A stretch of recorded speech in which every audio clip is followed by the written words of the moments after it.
So you're thinking that you can go up there and aid Ictus and Clover. Y'all are both contacted by the Harpers to make your way to Citadel Adbar to try and help out with a situation that is going up there. It's been known about for a few days, involving a number of dwarves. And then Time and Glore, y'all are contacted by an unknown source asking you to seek out a person known as Seer in the Hartsville area, and they will probably be located in the city of Stagwick. And so those of you that make your way to Citadel Adbar, you all group up and find that the four of you are kind of more willing to get going and whatnot, whereas members of the Citadel are trying to make sure they have everything like in tow and in check, and you all know that they're going to be launching from the city known as Stagwick, so you four make your way to Stagwick. Time and Glore, y'all arrive in Stagwick, and all five of you are directed to the inn known as the Weary Giant, where the owners, let me remind myself what I have them named. Boop. That is over here at number 1. The owners, Christian and Dareth Bell, bring you in and they kind of sit you down in like a little meeting room, and it looks like they're checking a roster as, you know, your little bunch of 4 shows up, and they kind of check you all off by name and bring you into this meeting room where there's, refreshments and whatnot. And as the other 2 show up, we can go for character introductions, and then I will copy tokens over while you are doing that. So we can start with Clover. Clover is a halfling with twin braids and what looks like a barmaid outfit underneath her half plate. She also has a frying pan at her hip, and she's fiddling with this gold coin in her hand. Clover used to work as a tavern waitress in Neverwinter until someone tipped her this magic coin, and she took that as a sign that she had this greater destiny, and that she has the power to control fate. Mechanically, she is a Divine Soul Sorcerer 9, Peace Cleric 1. Okay. Then go for Beryl. Well, hello. I spent my formative years in the arenas, mostly an athlete there to entertain my clansmen. Well, eventually, you gotta go off and seek greener pastures, and off I did, and wow, what adventure awaited me as I immediately found myself sucked into these mists, and in a land called Barovia. It was quite terrible, actually, but I tried to stay in good spirits, as is my natural wont to do so. And after a few harrowing adventures there, I finally made a long journey out of that land and back into this world as we know it. Glad to be here. Kind of picked up on a trail of some fool named Volo and learned a little bit about his pamphlets he's leaving about. And that's kind of what led me here now. It's nice to meet you guys. Looking forward to whatever we can get ourselves into, but hopefully no more mist. And yeah, you see just a little stout halfling guy, pretty well-toned and muscled. Definitely relies on his dexterous ability there. I'm an open hand monk, level 5. Cool. Thanks. And Time? Hey, hi guys. Time is a small white-furred Harengon, dark patch on her snout. She spent some time in Hillsfar, so she's quite cautious about her non-humanness.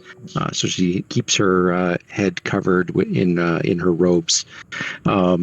She's traveled around doing some stuff around Hillsfar, and traveled into the Feywild. So she's out looking for her lost brother, and she asks anybody if they've seen another brown Harengon, possibly goes by the name of Parsley. He's been gone a long time. Maybe goes by different names by now. But if you see him, let me know. And mechanically, she is a abjuration wizard, 7th level. Okay. And then Glor Galad. Yeah, you see before you obviously an elf, blonde hair, long blonde hair down his shoulders, toned skin. He's a sun elf, not just a standard high elf. Got leather armor on, a couple scimitars at his belt, and along with a spell book. And he introduces himself. Hello, I'm Glor Galad. It's a pleasure to meet you all. I'm glad to be back in Stagwick. Seer has needed my assistance several times before running around here. But I've been splitting my time between here and Flan. There's lots of people, lots of trouble in all these places. So I'm glad to get back. I understand there might be some missing persons or something going on of that nature. And even though I'm not originally from the mountainous areas, I've gotten used to this climate a little bit. Hope everyone brought some warm clothing. It gets chilly out here. And he kind of pats his backpack where he's got some clothes that he had previously purchased while visiting Stagwick before. And Glor is looking forward to running around the mountains again with you all. He is a level 10 blade singer. Okay. Oradoc. Oradoc. So before you see a mountain dwarf wearing spiked armor and carries a battle axe and a shield, and he's like, have you guys ever heard of the Gravel Beards? Clan Gravel Beards? No, none of you. Oh well. By the end of the day, you'll know me and my clan, and Oradoc will definitely order a big old stein of some kind of ale, and he'll enjoy telling battle stories with everybody around the table. Mechanically, Oradoc is a Battle Rager Barbarian level 7. Okay. And last is Draven. What's up, guys? Name is Draven. Mechanically, I am a Dwelf blade singer. As far as appearance, unusually tall and lithe for a dwarf, with flaming red hair and a well-trimmed beard. He dresses well in expensive clothes with a sartorial style that emphasizes a rugged appearance. As far as personality, he loves to drink and talk about politics. He has a soft spot for strays of all kinds, an affinity for cats, a fascination with gems, both cut and uncut, and can't resist learning trivia or history. He will never leave a comrade behind, and woe be to those who harm innocents, especially children. That's it. Okay. And as y'all kind of rabble-rouse a little bit, and maybe like 10, 15 minutes passes, Miss Dareth Bell comes back in and says, okay, thank you all again for coming, and such promptness it seems. Lady Seer is ready to see you all. And she directs you upstairs, where there is a large candlelit bedroom that you are led to. There's warmth radiating from the potbelly stove in the corner as it holds back the cold from the snowy weather that Glor Galad and all of you definitely felt, but he much explained. Your nostrils catch the tangy smell of medicinal herbs, and tracing the odor to its source, your attention is drawn to a female dwarf lying injured in a large bed. By the bedside sits a show woman, her elegant robes adorned with crane motifs and gold trim. A golden pseudo-dragon with milky white eyes sits lazily on her shoulders. When the woman sees you, she stands and invites you to approach the bed with a calculated gesture of her hand. Greetings, Clover, Beryl, Time. Good to see you again, Glor Galad, Oradoc, and Draven. Welcome. Those of you that do not know me, my name is Seer. Those of you that do, it's much obliged to see you again. But this here is Miss Lady Emilia Marble, Marblebeard, or Marblehead. And she's like, patting a wet cloth on her head, and this dwarf looks rather beat up and kind of sickly.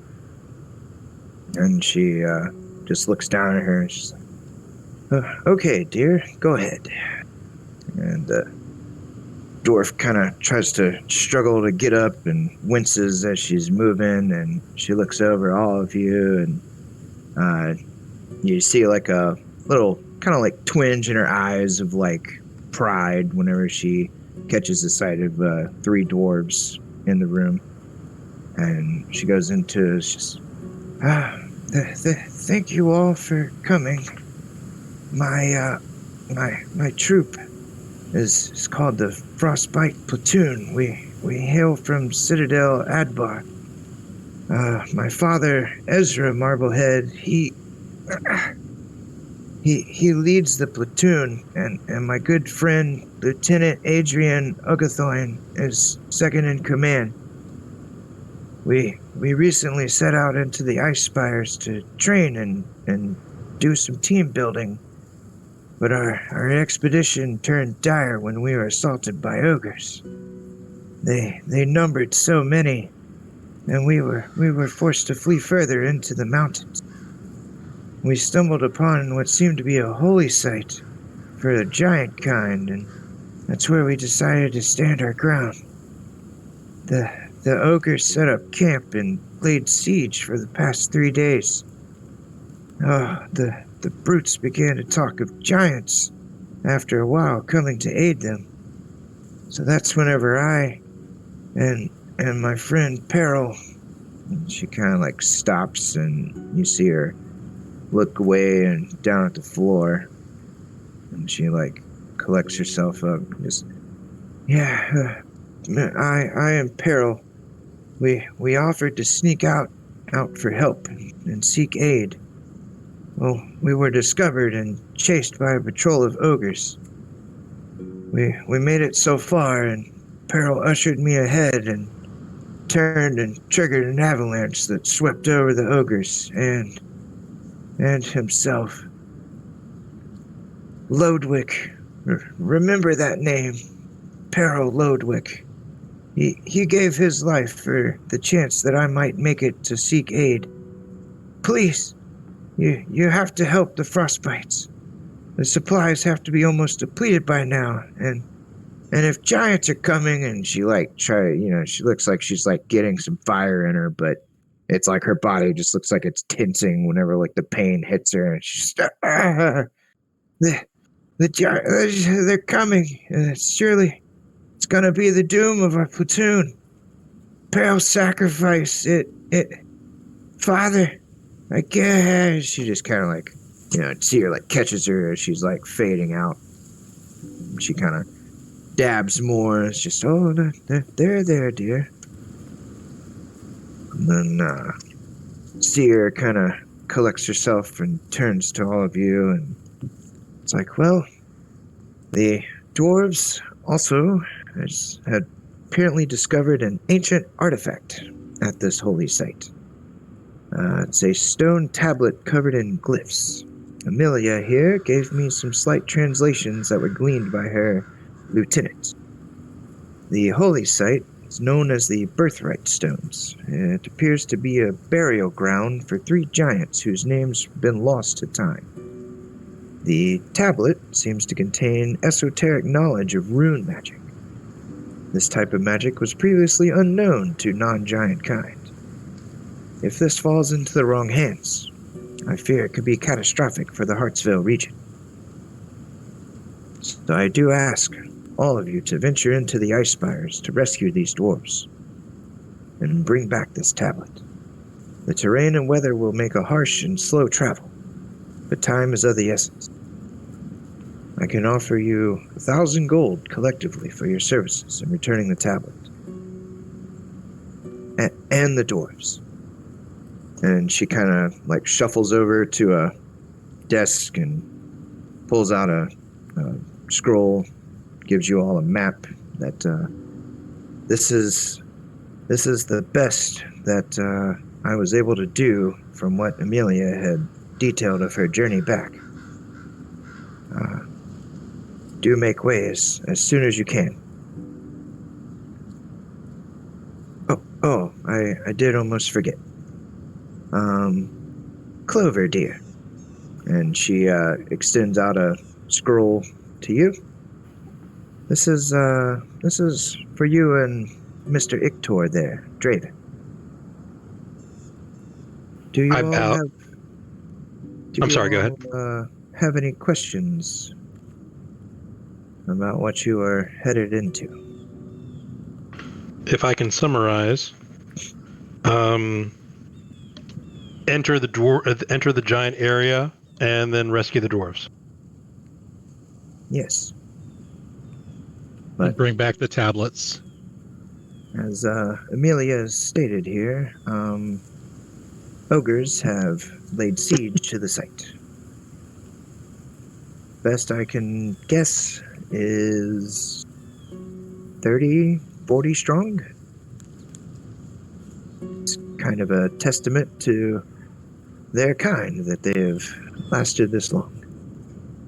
And so time is also of the essence then? Yes. I do know a little bit about your brother there, Mr. Time or Mrs. Time.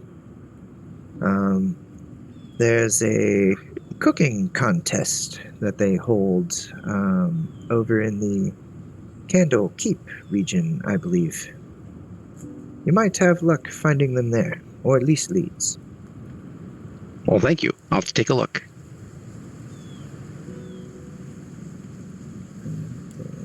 This one I am sharing for Draven and Will.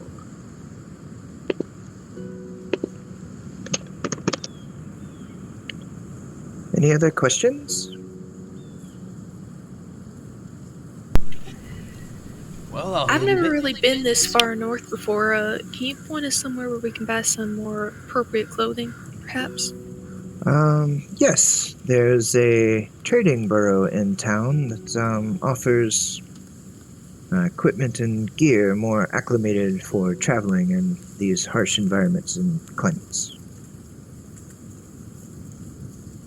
I do have that there.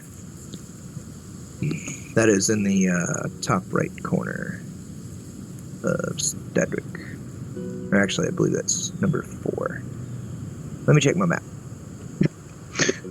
Number 4, yes, mainstays. Good, because Time's fur can only go so far.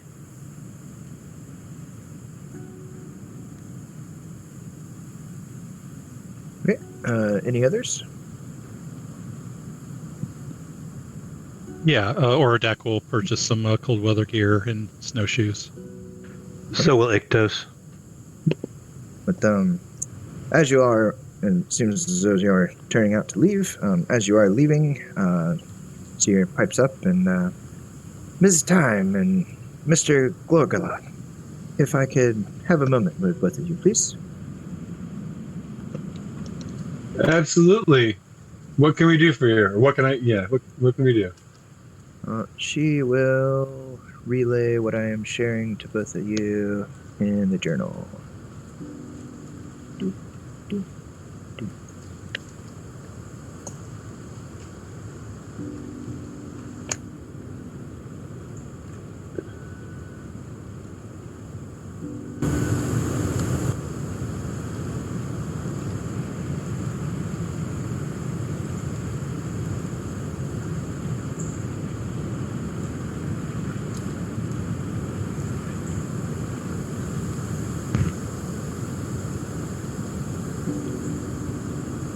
And whenever y'all are ready to head out, we can head out.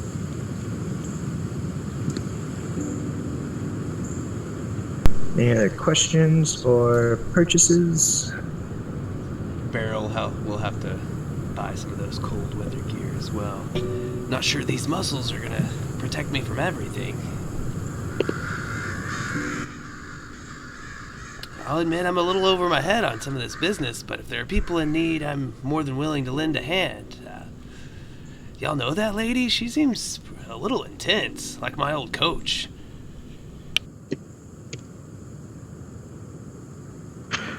I don't know her at all, but she's giving us gold to allow me to fund my research, so I'm good. You're right. She is intense, but we live in kind of intense times. So I think she has people's best interest in heart, in front of her mind, or at least as I understand it. Yes.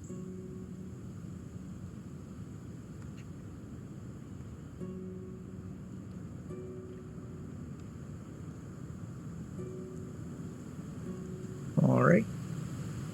Well, if y'all are ready, we can head on into the Icespire Mountains. So I am sharing a handout here. Shabam. All right. So, under the travel pace at the bottom is where y'all will get to make a choice.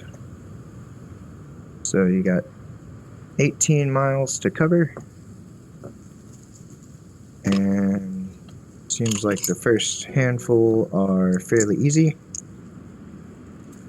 and then mechanically it will be the last 15, or the big 15, that you get to pick if you want to go fast, slow, or normal.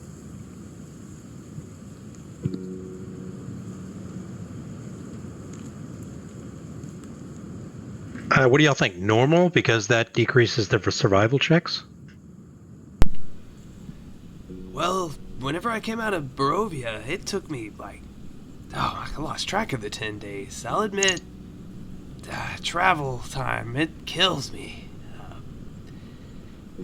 Perhaps it's just me, but I'm always down to go faster. Interesting. Well, will our route be available by horseback? Will we be able to ride there, or will it be walking the whole way? Traveling through the mountains will generally be on foot, because that would be extra mouth that you have to feed, and the horses aren't really going to go any faster, because you're going to be walking through a bunch of snow and treacherous terrain.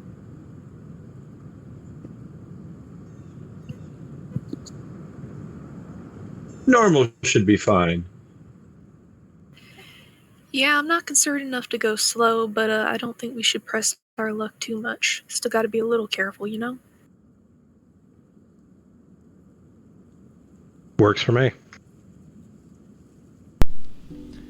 All right, normal it is. Just keep up the pace, guys. We gotta really, work them muscles. Don't be afraid. And you'll stay warmer that way. All right. So let's then use... Beryl, you must work out a lot, don't you?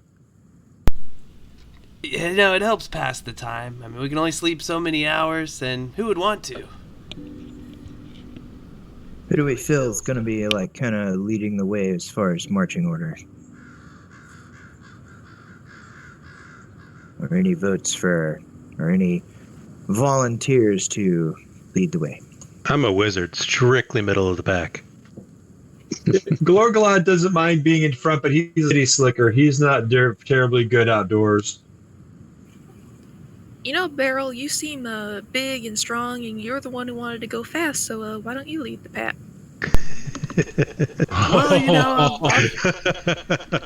I could sure Very nice. jump and dodge the snow drifts, no problem about that. And, I consider myself a rather perceptive fellow, You got to see where the ball's going in the court, so to speak. I suppose I don't mind. Okay. Ordak will be right up front also. If it's single file, then I don't care. Between Ordak and Beryl. And then side by side, it's that. If it's 2x2, then I'll be right there with Beryl. All right. I will. As we're walking out... Oh, go ahead. Well, I'm just going to... This was just to use a representative as a token for progression. So, Beryl's got nominated to go first, and he chose to leave. So I was just going to say that I'm bravely going to go in the middle of the pack and right behind probably Galad. Sorry. okay. Yeah, and Glor would like to get a couple rituals going on for us while we make our way. Doubt that we're going to need this one, but it's always good to have it just in case. And as we walk, if you allow ritual casting as we walk, he'd like to also keep this up. Nice. Sounds good. All right, thank you. Clover would like to try her best to stay within 30 feet of Beryl.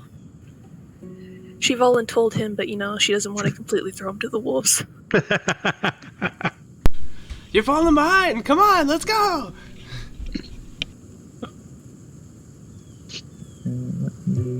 All right. So, once y'all hit the treacherous landscape down here, seemingly base of the mountains, it does become quite rough, and the snowfall picks up, and you start making your way into the wonderful, amazing, pristine, harsh, rocky environments of the Ice Spires. You are trudging along. About an hour, you feel like you are covering a little over a mile or so. Then it rolls around to get to go about another hour, and kind of starting to feel the effects of the cold here. So this will be where we make Constitution saving throws, and if you are in cold weather gear or resistant to cold damage, you have advantage. That's just a straight up survival check, right? This is Constitution saving throw. Oh, gotcha.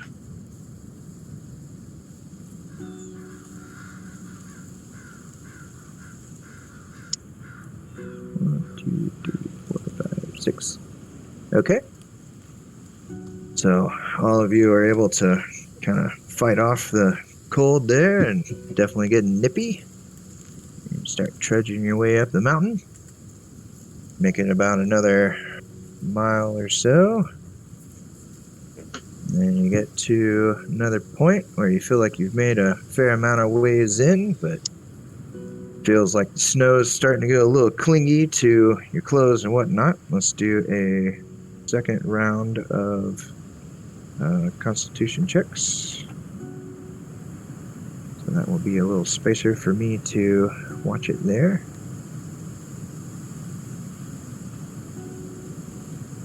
Well, that's unfortunate. All right, and as y'all are going, you'll definitely start to see Beryl kind of slow down, and he's like shuffling a little bit more.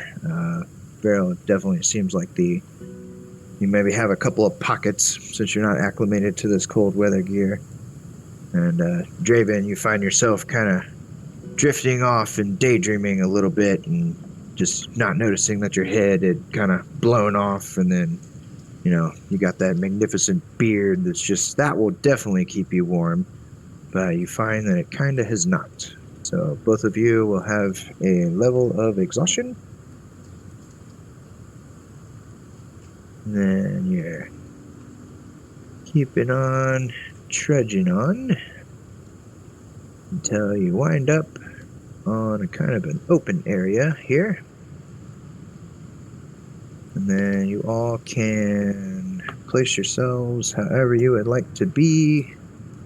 Let's do in one of the first two bigger squares there. So, as you're marching.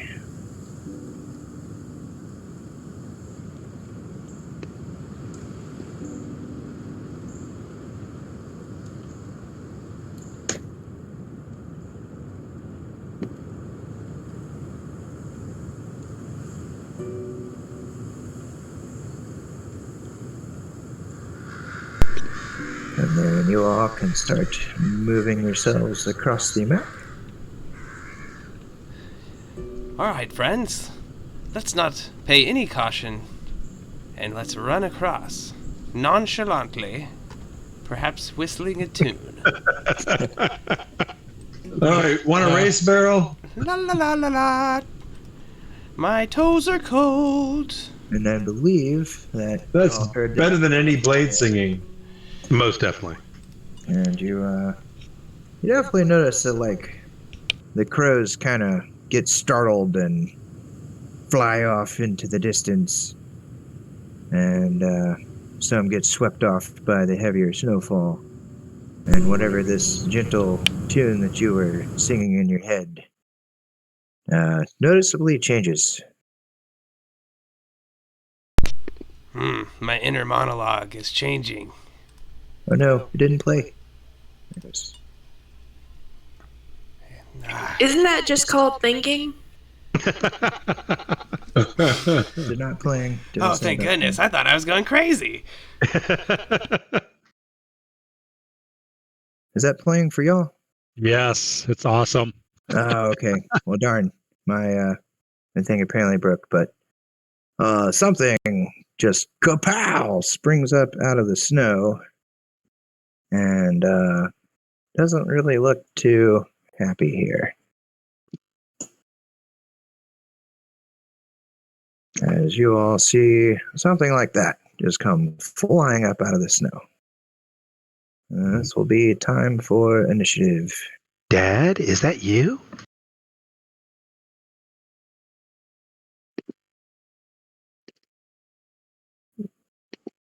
Out of character, anybody know a way I can get advantage on initiative? Twilight Cleric?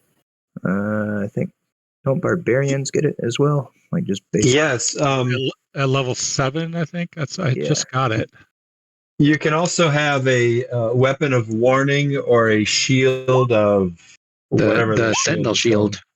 Sentinel shield, and then Yeah. at higher levels, the Rod of Alertness, I think, also gives it. Well, anyone, I guess, are very rare nowadays, but Let me turn that down. we see them less often at tier 2 and 1. Yeah, but All you have right. to have 7 levels in Barbarian to actually get that. But I don't know. Yeah, well, Galargalad, I have a Scimitar of Warning on me, and I just rolled a 2 and a 3 on the dice, so there we go. Hey, I re-rolled with my, I rolled a 1, so halfling thing. Okay. Oh, Does that Halfling count? Initiative, awesome. Does it count for initiative? Yeah. It's Ability a skill check. Yeah. That's why my music wasn't working. Roll20 No, has done something weird lately where, like, if I have multiple games open at any point in time, it's like at some point in time it just swaps me to the other game that I had open. So whenever I hit refresh, it sent me to another table that I had open like 20 minutes ago. Oh, All right, but time, you are up first. There is this massive worm thing that just kind of burst out of the snow there, and this music that's going off kind of seemingly in your head at whatever the hell this thing is. You're getting a sense that there's something potentially more ominous lurking nearby as well. Fireball. No communication, no discussion. Just, bitch, you're gonna die. Nice. Okay. So fireballing that thing over there. You see a bunch of snow around it kind of melt away. And it looks like it is moving just as quickly as it burst up out of the snow.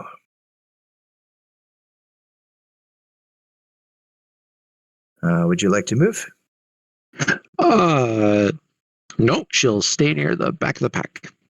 Okay. Clover.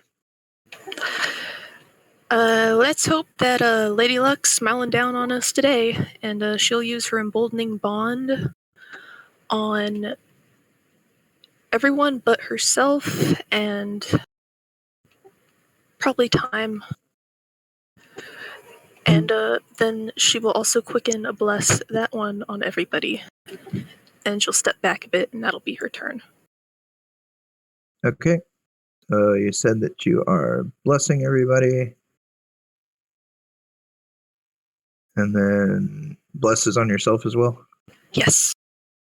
Okay. And then emboldening bonded everybody but yourself, you said? End time. And time. Okay. And then we can move on to Ordak. Well, I will move at speed of 35.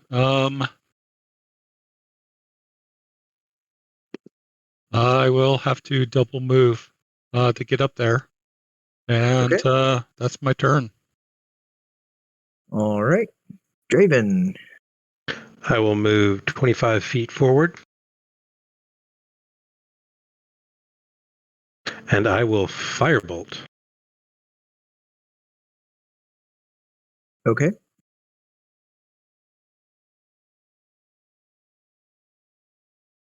Do I notice if that damage does more damage than expected because it's an ice creature?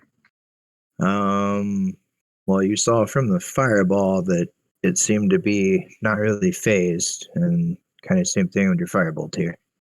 All right. Well, that was a waste of time. But I yell out, it is not. It seems to have fire resistance. And then end my turn. Yeah, you're thinking it's a little bit worse than that. Glorgalad. Yeah, Glorgalad will telepathically tell everybody, I've fought one of these things before, a bigger one, I think. Yeah, cold and fire are not really the best choices against them. Whatever else we could do is great, though, I think. And Glor will approach and cast a spell at it. Okay. And that spell is Hold Monster. Okay. And that's going to break your telepathic bond? The Raries is a non-concentration spell. Okay. Yeah, scrolled up there. Saw that one. All right. Whole monster. That says wisdom. Here we go. Good at this. Got a 2. All right. So it is paralyzed. And then as a bonus action, Glorgalad will turn on his Blade Song. And we'll stay right there. End of turn. Okay. And Glorgalad, I believe you said you've seen one of these before? Oh, holy hell. I didn't. Yeah, I guess I got the baby one, the mama one, the big one's over here. As another bigger one burst up over there, and it. Actually, what's my attack range? Yes, it will wheel its way over to here. To there. And it will try to snap down and take a bite out of Draven there. So we go the 1. 19 to hit Draven. Oh, that hits. Okay.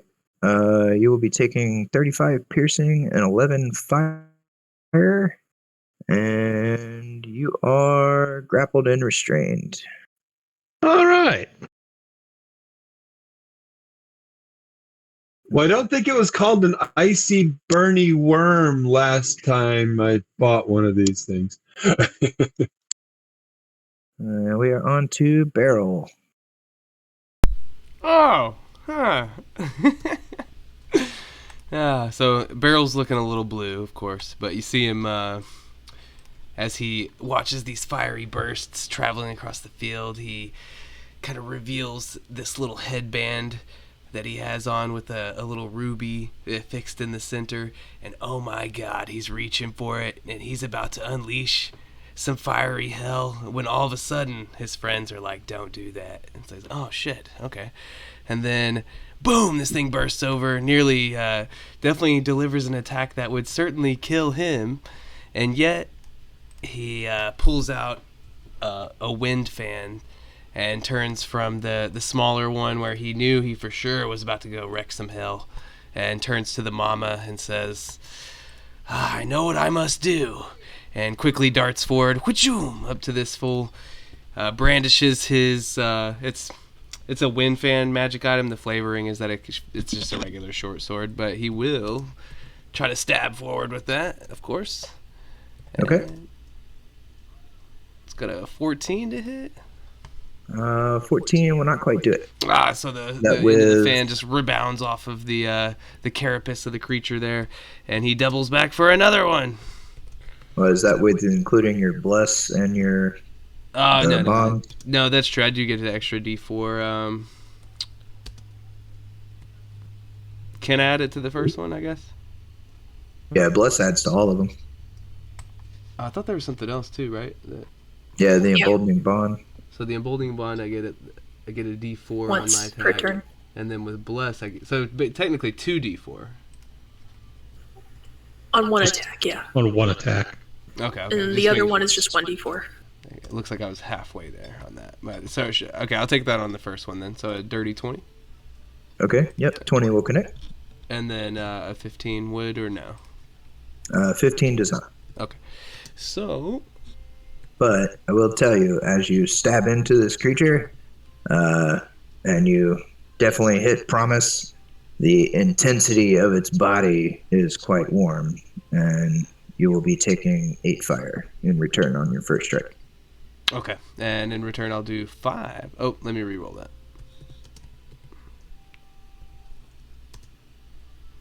Make that 9 in return, so 1 for 1, I guess.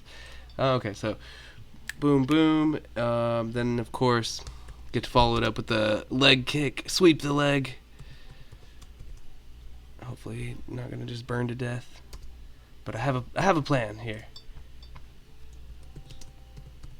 18 will hit.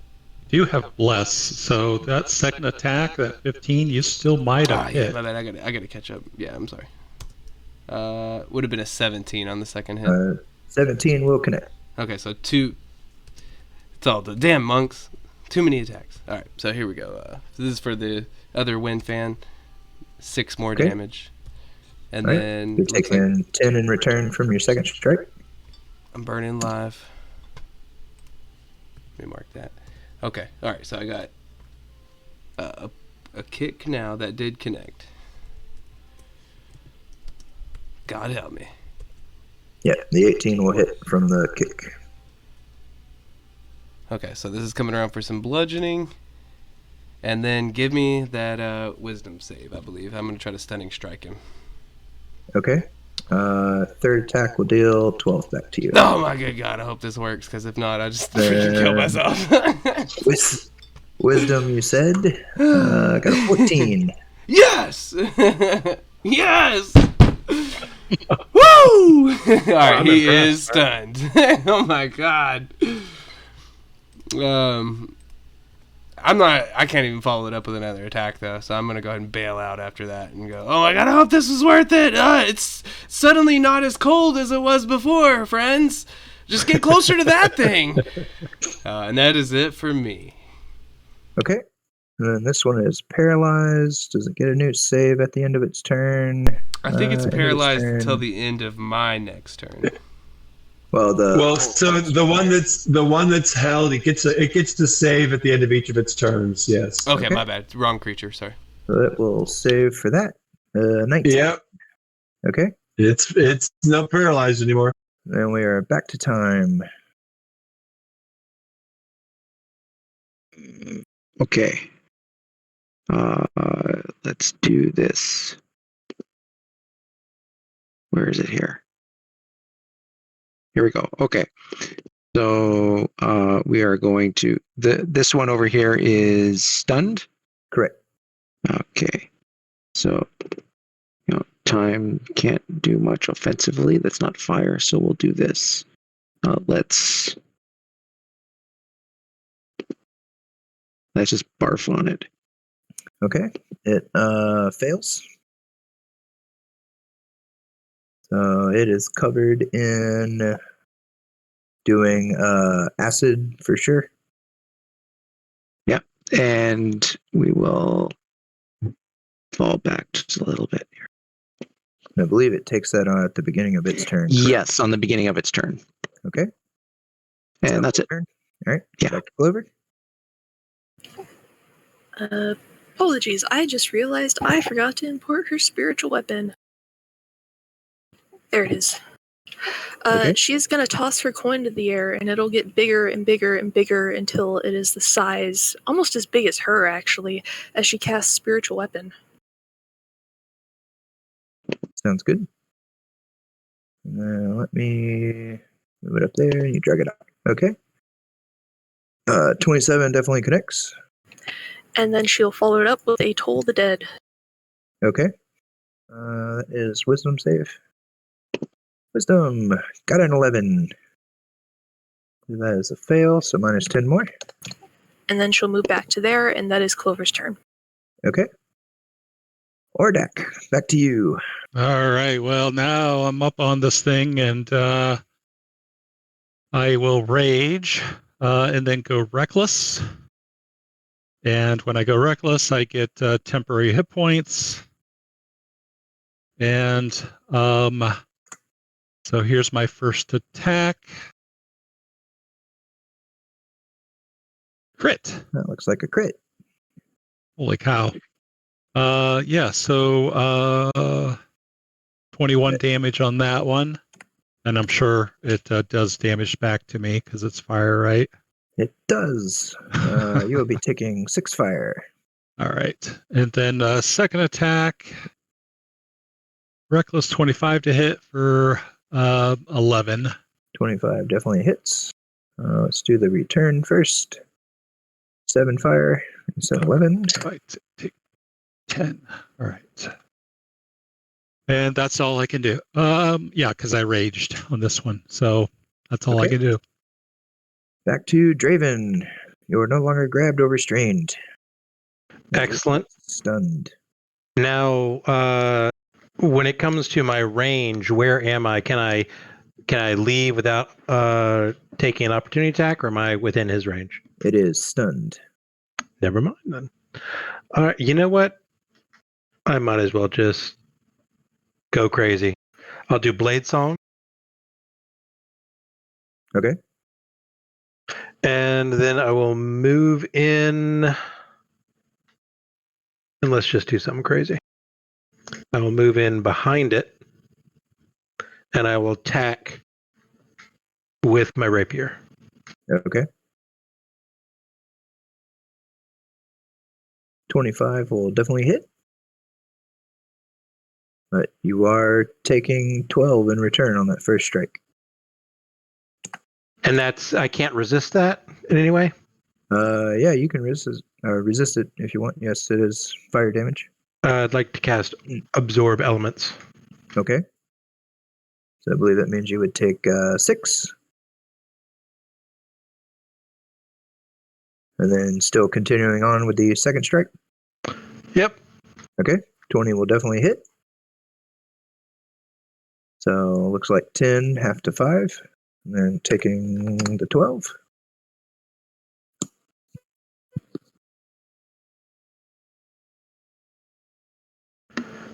I forget, does Absorb Elements give me half on the next attack or just one attack?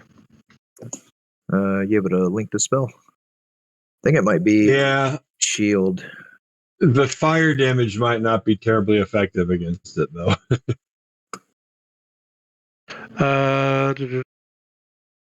Yeah, I think it adds 1d6 fire damage back to it on your next attack.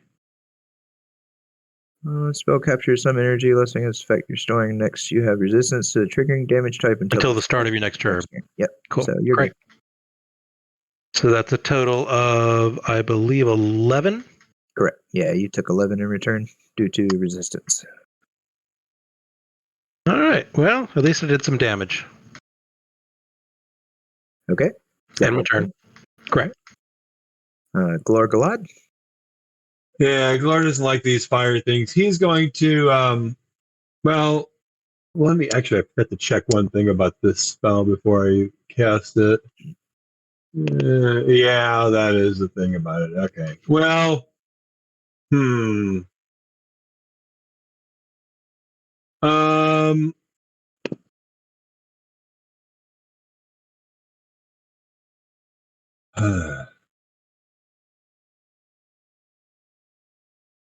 You know what? Yeah, Glorglad's going to come over to this one. He's got 40 feet of movement. He's going to get right here. And then he's going to pull out his horn, which he hasn't tried out yet, but he's got it today. And he is going to activate his horn of blasting. Okay. And this is what it does right now.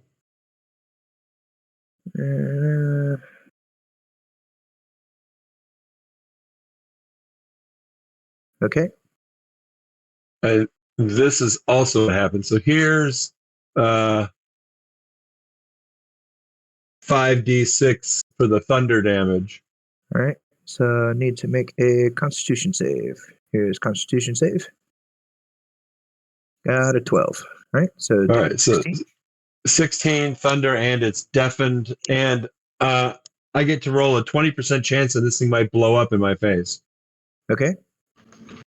I'm going to go with the 1d100, and 1 to 20 is the blow up. Okay. Sounds good.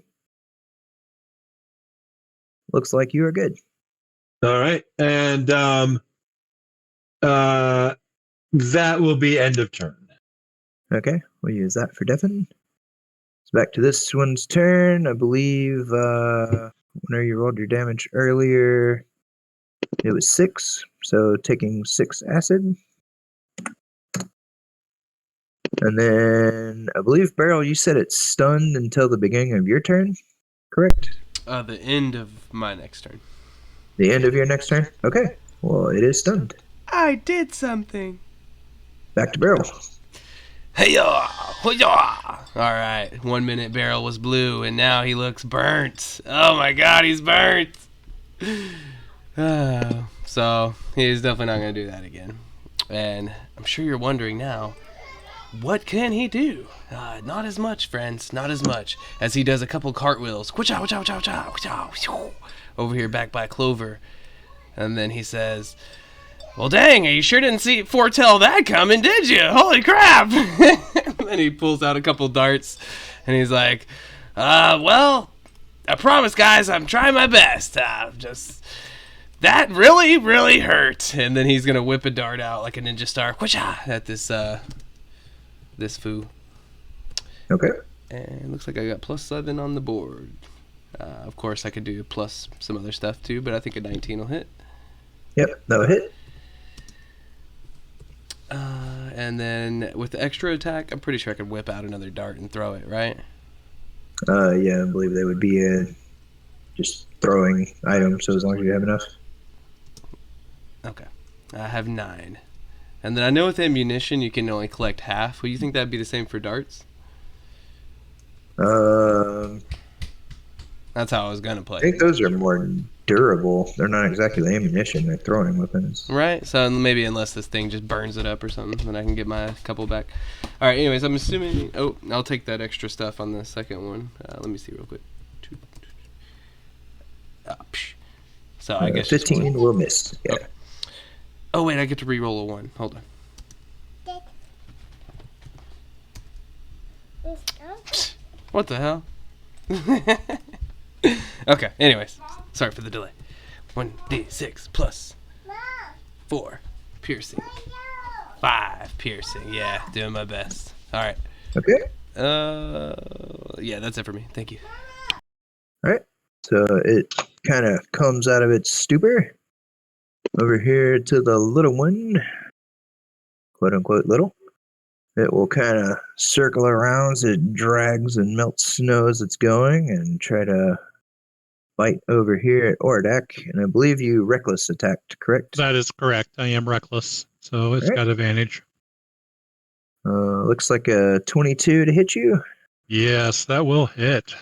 And then will be 16 piercing and 8 fire.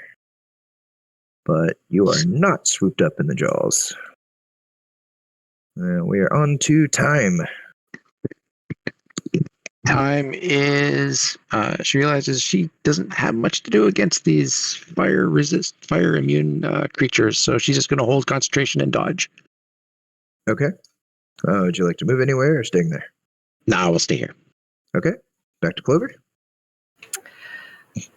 Clover is going to first twin a Toll the Dead on both. Okay.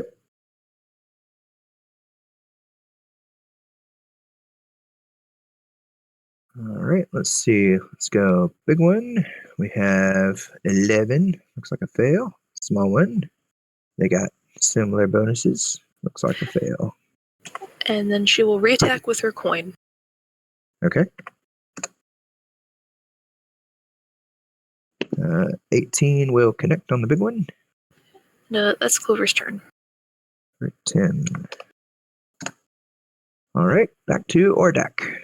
All right, well, I'm going to go reckless and attack this thing with advantage. 17, well, 20 to hit. That's less. 20 will hit. You'll be taking 6 in return for 13, it looks like. Yep. To hit. And then the second attack.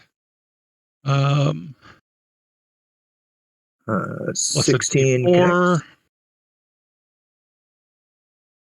So yeah, 9 more damage. Okay. You will be taking 5 in return. Got it.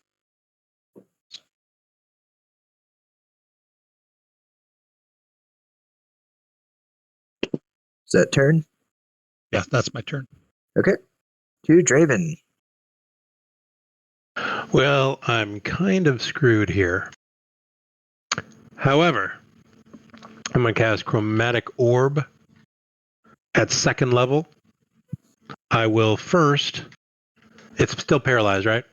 It is not. Okay. Barrel's turn ended. Then I will... I don't want disadvantage. I will Misty Step 30 feet away as a bonus action. Okay. And then I will cast Chromatic Orb at 2nd level. Since you Misty Stepped, you are only able to cast a cantrip. It's been a while since I played a mage. Oh shit. Mind Sliver then. Okay. That is the intelligence one. It is. It is really good at those. Yeah. All right. End my turn. What is it taking here? 2d6? Oh, never mind. You already rolled it. My bad. 6. I see. Okay. Back to Glor Galad. All right. Well, Glor sees this thing. Well, it's hurting. He wants to get away from it. Now that he was hoping it was just going to keep attacking his buddy here, Draven, but guess he doesn't want to tank it right now. So he's going to cast a spell at it. He's going to whip it. Okay. That is another intelligence save. I got closer that time. All right. So no reactions, and it can only move, act, or bonus act. So Glor is going to step back 10, 20. Oops, he was here. Yeah, he was here. 10, 20, 30, 40 feet, taking up a position here. No bonus action, and that will be his turn. Okay. On its turn, it will dive back down into the snow. Acid damage. We did it. You can roll your Yeah. acid damage. Yeah. 7 that time. Okay. And back to Barrel. Yeah, I didn't want to eat another one of those darts, I could tell. Well, good job, friends. We've almost mopped this one up, and then on to save the dwarves, as it were. Well, let me walk over here. 15, 20, 25, 30, 35. That should put me within range. Might have been a little out of range on that last dart throw, so my apologies. 10, 15. Ooh, nope. Little darts. Alright. Anywho, though, yeah. Hey, guys, watch this! That will Oh, hit. wait, hold on. Hey, I meant watch this, guys. Hold on. Oh, I slipped in the snow. So, 19? Yep, that connects. Yeah. Alright, 7. Mm-hmm. Bet you didn't like that little bee sting, you bugger. Well, here's another one. And don't burn this thing to cinders. I'm probably going to need it. Oh, huzzah. I didn't even have to use the hit. other D4. Alright, D4 is a fury right here for another 7. I remember those old martial art days with the D4. No longer. Alright, that's it for me. Thank you, guys. Okay. Barrel out. Let me do something right quick. Yeah. All right. Well, it did not notice something, and you're moving in. It's just gonna sidestep over again. All right, we're gonna go at Ordok again. Ordok, you reckless again, I believe. Reckless, yes. Advantage. Looks like 18 to connect. That misses. My Okay. AC is 19. And that will be all that it does. Back to time. Okay. Still, we will move over here. Right there. We're still going to hold concentration just in case the other thing comes back. And dodge. Okay. And we are back to Clover. She'll keep going with her bells. All right. On this one, got a 1. And then she'll have her coin start going in that direction, but I don't think it's going to get there. And that'll be her turn. Okay. Back to Ordok. And Gravel Beard! As he goes reckless, gains some temps, and hits for 12. Okay. And then the second attack, The 4 in return. That will connect as well for maximum damage in return. So 12 in return that time. But you did a total of, looks like 14 and 12, 26. 26, yep. All right. That one's looking quite hurt. All the slashes, and it's just blood that keeps spraying out at you. Although it does seem like it's just the overwhelming intensity whenever you're getting close with the swings here on the damage return. Is that whole turn? That's it for me. All right, back to Draven. Well, considering I have 6 hit points left, I don't think I'll be, moving in any close place. But I will do a level 1. What's Evo mean? Oh, my bad. It's more like, hey, yo! I thought you were giving me some code that I could use to win this battle. All right. You know what? I will chromatic orb first level. Okay.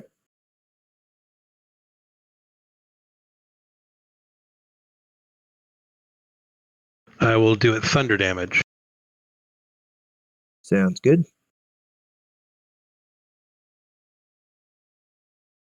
That will definitely hit.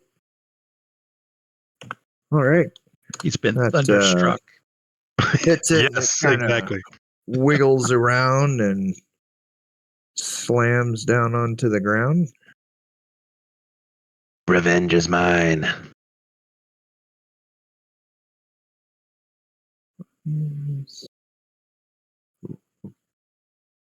All right. Is that your turn? I'm sorry. Yes, it is. Glora Gallad. Yeah. So Glor does not trust that this other one that disappeared under the snow is completely gone. He is going to ready an action to cast a spell if this thing shows up. And that spell, and he is fine with burning the spell slot because he's actually it's a one freebie per day. But if it pops up under from out of the snow within 60 feet of him, he is going to cast a dissonant whispers at it. Okay. And that'll be his turn. Then you can roll that acid damage. Or I believe that was that your spell, Glor? No, mine was the Tasha's Mind Whip. Okay. And then time, right? Time. Yes. The acid. 5 this time. Okay. We are rolling around. We're not dumb. Well, we are dumb. We are Oh, wait, we are. rolling around, and Draven, I was gonna have you roll something, but then I looked at your passive there, and yeah, you kind I've got no passive. But yeah, you feel like you do notice this as it does seem to be rising, and it seems to be coming up on the other side of you, but yeah, it pops up out of the snow right there, but unfortunately it is a little slow under the snow. So I believe that triggers a spell. Yeah, here's the Dissonant Whispers, first level. Okay. Got a 12. I believe that fails. Okay, and then it has to use its reaction to move away. Okay. My speed is that. So, and then where are you? You are right in front of it. Yep. I will have it go back the. Now that moving away just has to be like straight away, right? Or Well, I mean, more or less straight away. I mean, yeah. well, then it will pop up and y'all hear like the screams and squeals from it, and it kind of recoils from your spell and dives back under the snow. That works. They'll get AOs. Yes, y'all do indeed get AOs, as that was not a withdrawal. Yeah, Glor had to use his reaction to hold the spell, so he doesn't get one. Okay, Beryl, you can make an attack of opportunity if you'd like. 18 hits.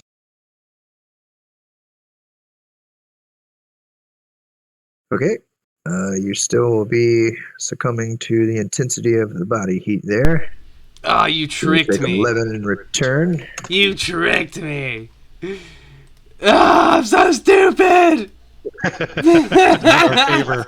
Damn it! That was awesome. That's why I ain't moving forward. That's for damn sure. Oh well. I'll never forget this. In a good way. All right. Unfortunately, it does tick to your turn right after that.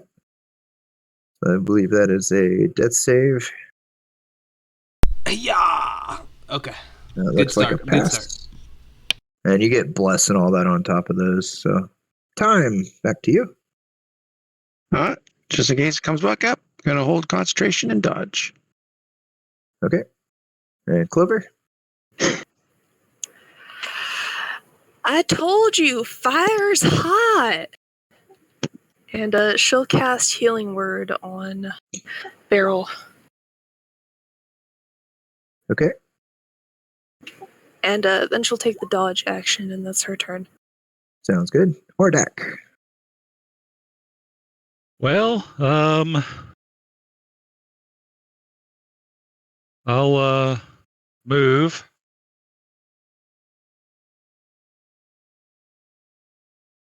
Thinking it'll come up here and I'll ready an action to swing my battle axe if it does reappear, and that'll be it. Okay, back to Draven. I will ready an action to Mind Sliver. All right. And Glor Galad. Yeah, Glor is going to use a spell slot up and ready another Dissonant Whispers to cast at it when it shows up. Okay. And you all are, holding tense, waiting to see where this terrible, terrible thing that has fallen one of your allies due to no fault of his own is going to pop back up. And that song that you definitely hear going in your head seems to dissipate out. As y'all see a large kind of rumbling over in this direction, and it does not appear to rise back up out of the snow.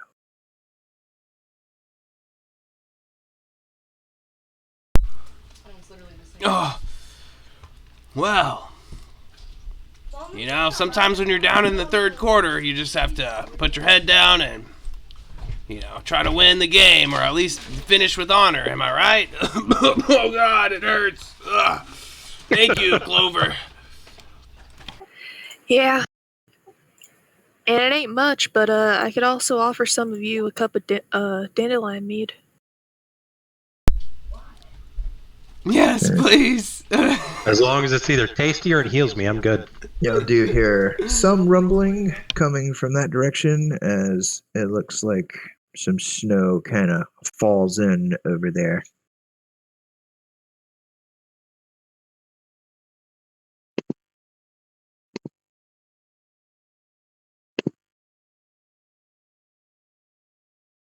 If we're out of initiative, I will be very, very stupid with my 9 hit points and just move over and peek in the now sinkhole that we found. It appears that looks like there was a cavern that was buried under the snow here, and all the rumblings and you can guess heat coming off of that big creature kind of help loosen the snow and opens up. All right.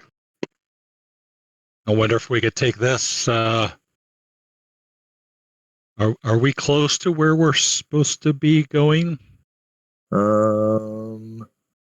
Y'all have been traveling for about 5 hours, and you feel like your pace is somewhat over a mile.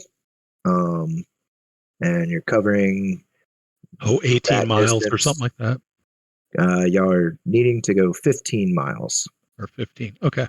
So, been traveling for 5 hours now. Your best guess is you're at about 7.5 miles out of the 15.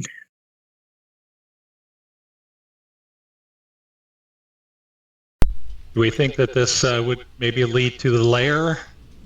I would think so. Yeah. Best that y'all feel, this is going to be sufficient to take a breather if you want, but maybe not a very long one, as it does seem like the snow will pack in on top of it again. So mechanically, this looks to be about sufficient for a short rest if y'all wish to take one. Nah, let's keep pushing forward, guys. No time to rest. Just kidding. I was about to say, do you see that my little dwarf self has 9 hit points? I can't get in the hole fast enough. Get out of the way! Yeah, really. Come on, man. I'm diving in. Oh, shoot. All right. Yeah, well, as everyone's kind of checking this out and checking out this place, Glor will say, all right, well, this is kind of a strange place to rest, but we'll make it a little more cozy. Ah, that's more like like it. If I can't kick my feet up... That is quite nice. You know, a halfling gets used to a certain kind of comfort. Much appreciated. And hopefully if that mama one comes back, this will take care of that. At least we'll get it. At least we'll we'll have a chance. If they show up.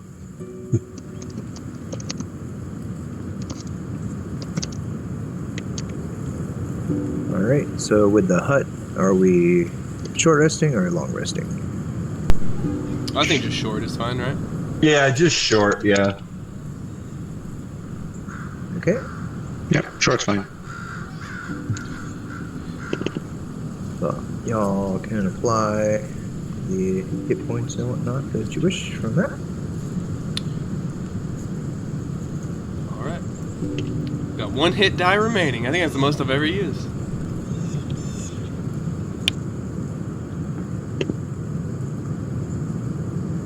And then we return to our progression.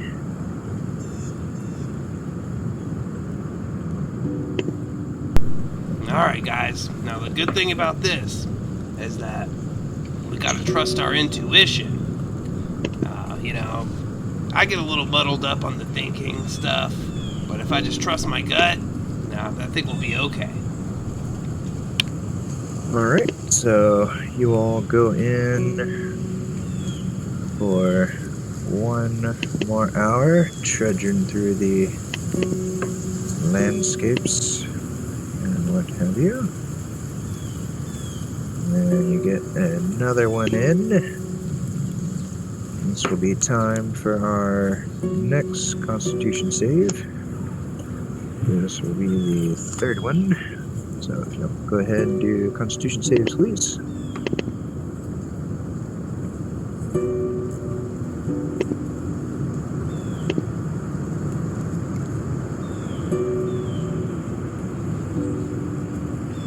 All right. Well, you're feeling, you're feeling that fire from taking out these very crazy, bizarre ice creatures that seem to just be overly intensely heated. And you're able to stave off the cold. As you continue on for another hour, so you're about 9 total. That's including the short rest. Feel that you've made it about 13 miles in. Kind of trudging along, and you happen upon a body in the snow. Hold up, friends. Looks like someone's sleeping there in the snow. Oh, they're not sleeping. It appears to be a limp hand, holding on to a shield stuck up out of the snow. Oh no, this be Earl Lodwick. Let's start covering the body. And take a guess that would be accurate. Looks like he has cool armor, though. Yeah. I whisper to our barbarian that he won't need. Right? Well, I got spiked armor. Oh, yeah, I forgot to use that. Dang it. I look after my own. Digging him up, you do find out that he indeed does have on a pretty nice-looking set of armor. And given the body a little once-over, you find that somehow, someway, a potion survived. Oh, really? It's a slushie, guys. And checking it out, you find that the potion is potion of climbing.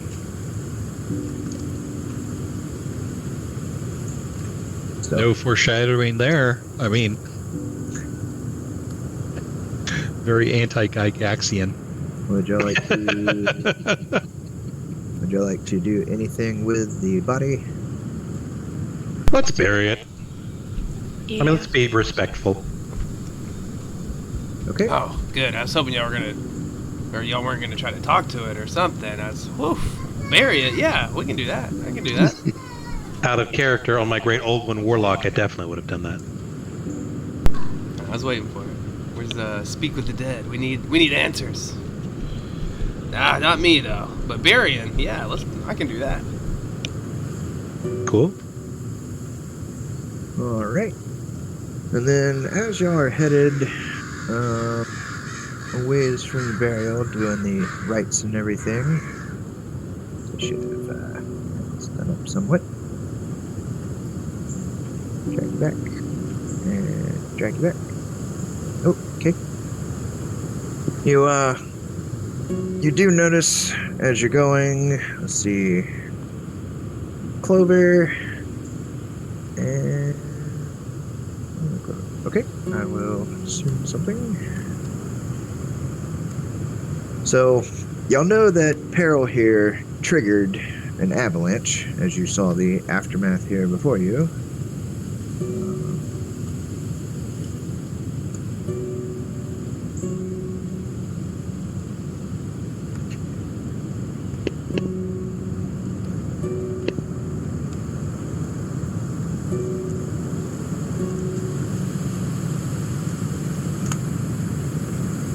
Right?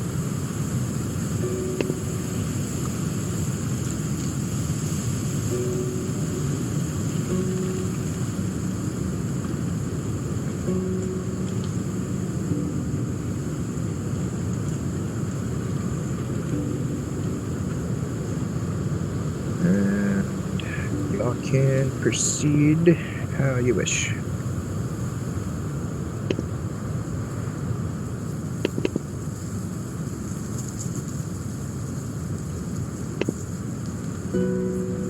Okay, so we're still just moving up the mountain here. Yep. And as you get to about there,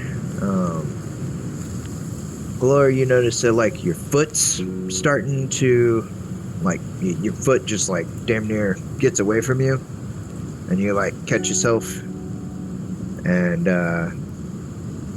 y'all like feel as if there's just like some type of tension in the air, but you don't really see anything or hear anything coming your way. But once again, the crows seem to depart. Guys, I think we need to be careful. I think I just saw some snow still moving down the hill. Yeah, does this seem like a avalanche type of thing, or crevasse, or is that? Well, as Clover points it out to you there, you're getting the idea that some of the snow up the hillside might still be kind of loose for some reason, and might want to heed Clover's advice. All right. Well, Glor's wearing some winged boots. He is going to, now that we got issues, he wants to just kind of hover a little bit above, 10 feet above the ground to not be caught in that sort of thing, if potentially that's what we got. Okay. Do I know that I have the boots on or the snowshoes on that would help? The snowshoes has been kind of mandatory through here anyways to slow gotcha. you guys down. Yeah. Okay. So All right, it does so seem move- like Move if to the you are- side. Like perhaps be as quiet as we can so we don't make any noise to trigger more snowfall. Oh yeah, maybe I should get that horn out again. What do you think? We can trigger the avalanche and then we can get around it safely, right? That Makes might sense work. to me. Or not. Well, he won't do that. Okay. So we got If everyone could fly, then yes. But well, actually, hold on. How many people can fly here? Draven cannot. Time cannot. No flying here. Barrel cannot. Okay. Well. Okay.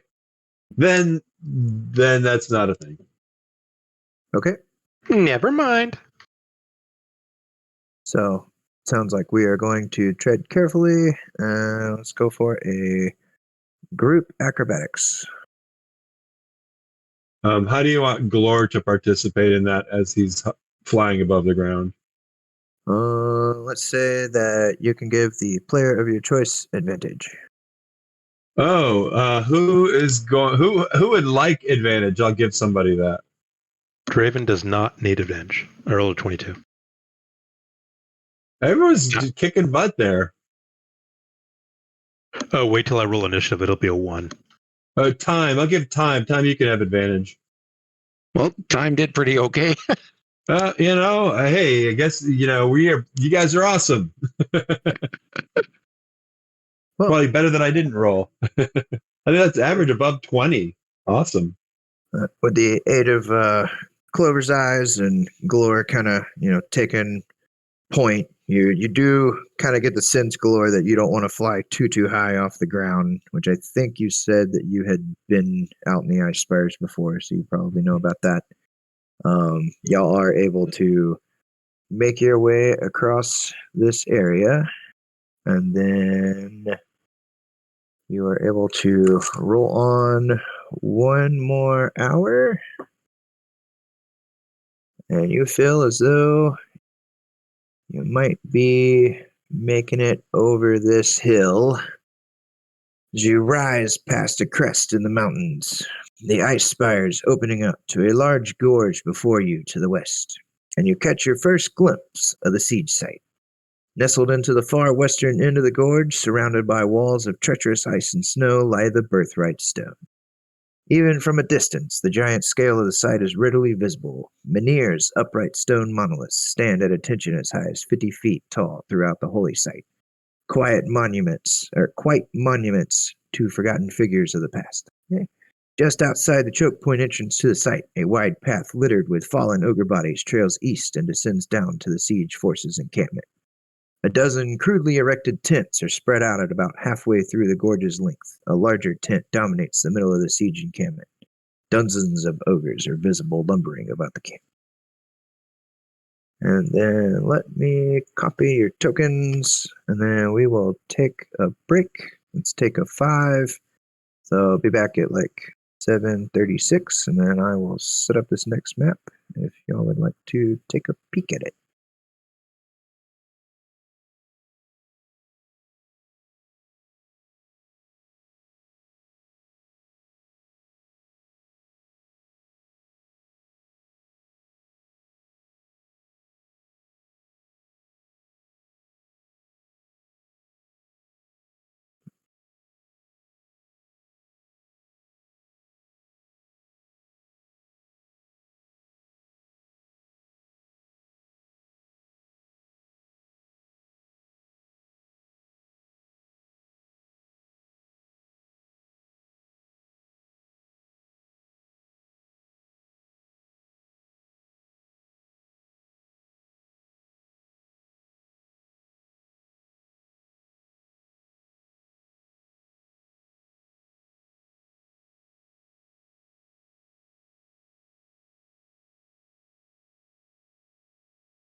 All right.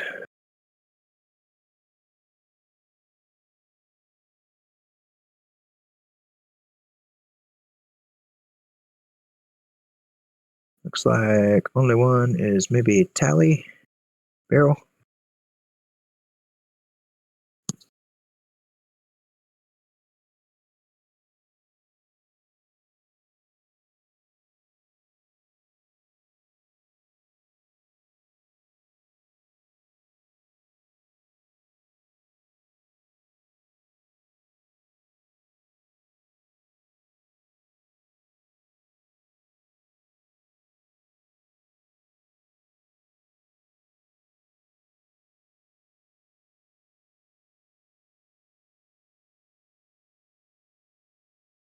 And I know that this map is ginormous. Are y'all able to move without resizing your tokens? I can't even see where we are on the map. Oh, sorry. Y'all are way down there. Bottom left? Oh, gotcha. See Yeah. now. And then I kind of took the nameplates off because Yeah, I can see wanna read the 'em on. scaling. I'll just Looks look at like the little it's- 58. Okay.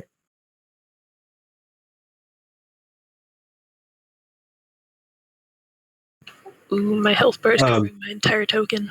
Yeah. Yeah.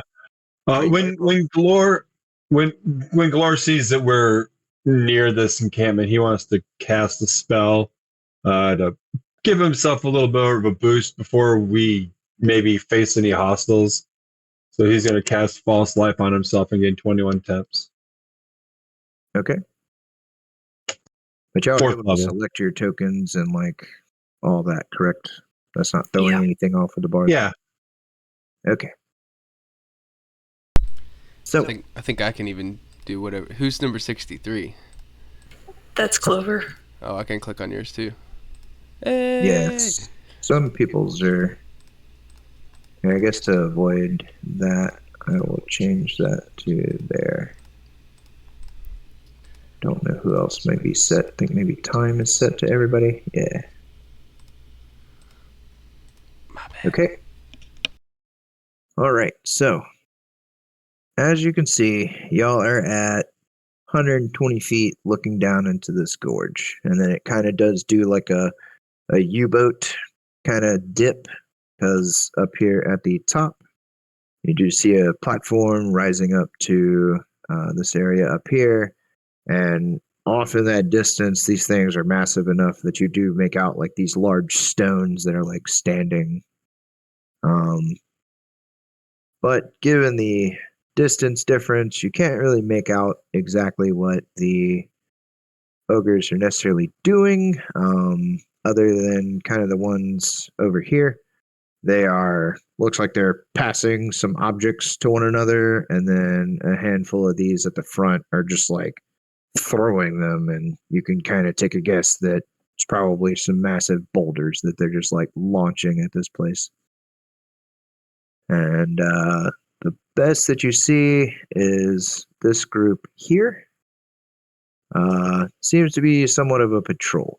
That's just every so often they're kind of moving, and it looks like they're, seem to be bickering a little bit with each other, and they're accompanied by a rather icy looking wolf that are potentially familiar with in these regions.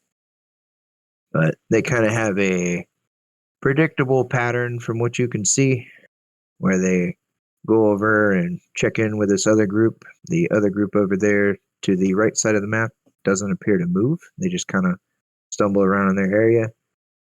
And then these like move down just somewhat, not too far down on the elevation, and then come back up and return into camp. And then it looks like they just kind of keep moving around the outskirts of the camp here until they return, and then they kind of repeat their little rotation more or less. So, what would you all like to do? Anyone have mass invisibility?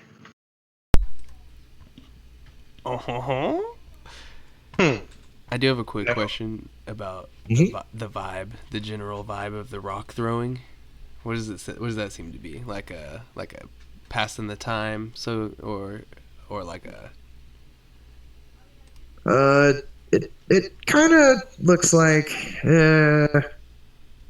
it's not very consistent. It's just kind of like they these handful here at the front will kind of trade out, who's kind of lobbing every now and then, but it looks like they're just kind of trying to just throwing some stuff up there. Yeah, kind of just throwing it to throw it. Okay. Just making sure. And then since they are kind of throwing up, it looks like they're just trying to maybe open up the wall a little bit, best you can guess, since they're 30 feet below. And then every now and then, like a couple of them will run over and grab some of the rocks and then come back. Mm. Well, guys, I say we storm it with the battle cry upon our lips. What say you? How many enemies are there? From what you can see out there, it is really hard. A couple of hundred? Considering that some of them are ducking into tents every now and then, and others are coming back out. And then let's see. You all have been traveling for 12 hours total. Well, actually, you rested for an hour, so you have been traveling for 12. Man, those tents are starting to look pretty comfortable. Oh, snap out of it, Beryl. Come on. We got work to do. So the odds are in our favor. All right, guys, let's clean this up so I can get back home. I'm pretty tired. But in all seriousness, I need direction here. Please tell me what to do. I'm scared. Well, we can't sneak by them, correct? You are noticing Because they're patrolling. You are noticing that there's like fair amount of piles of, for lack of better words, just crud and shit laying around. But the group down here that's patrolling, due to the elevation difference, whenever they kind of go down into this dip here, you feel like they wouldn't necessarily have much vision up there. Because again, it is like a 30-foot difference between like the bottom of this line and then down here in this area here, or I guess up here in this area here. I mean, I think sneaking past is the best possibility. What do y'all think? Yeah, but I'm just wondering if we need to take out that patrol first. That's what I'm thinking too. Well, so what is? Yeah, well, maybe so. What is this stuff here? And like, is this like? Yeah, that appears to be the cliff face overhanging the gorge, and it does look kind of scalable. So this 120. Are we above the level of the cliff face now? No. So that kind of like goes all the way up. I'd say you'd have maybe about 40 feet, 50 feet to climb to be up on top. Oh, so like from this zero here, it's like 160 feet to the cliff top? Yes. Okay, thank you.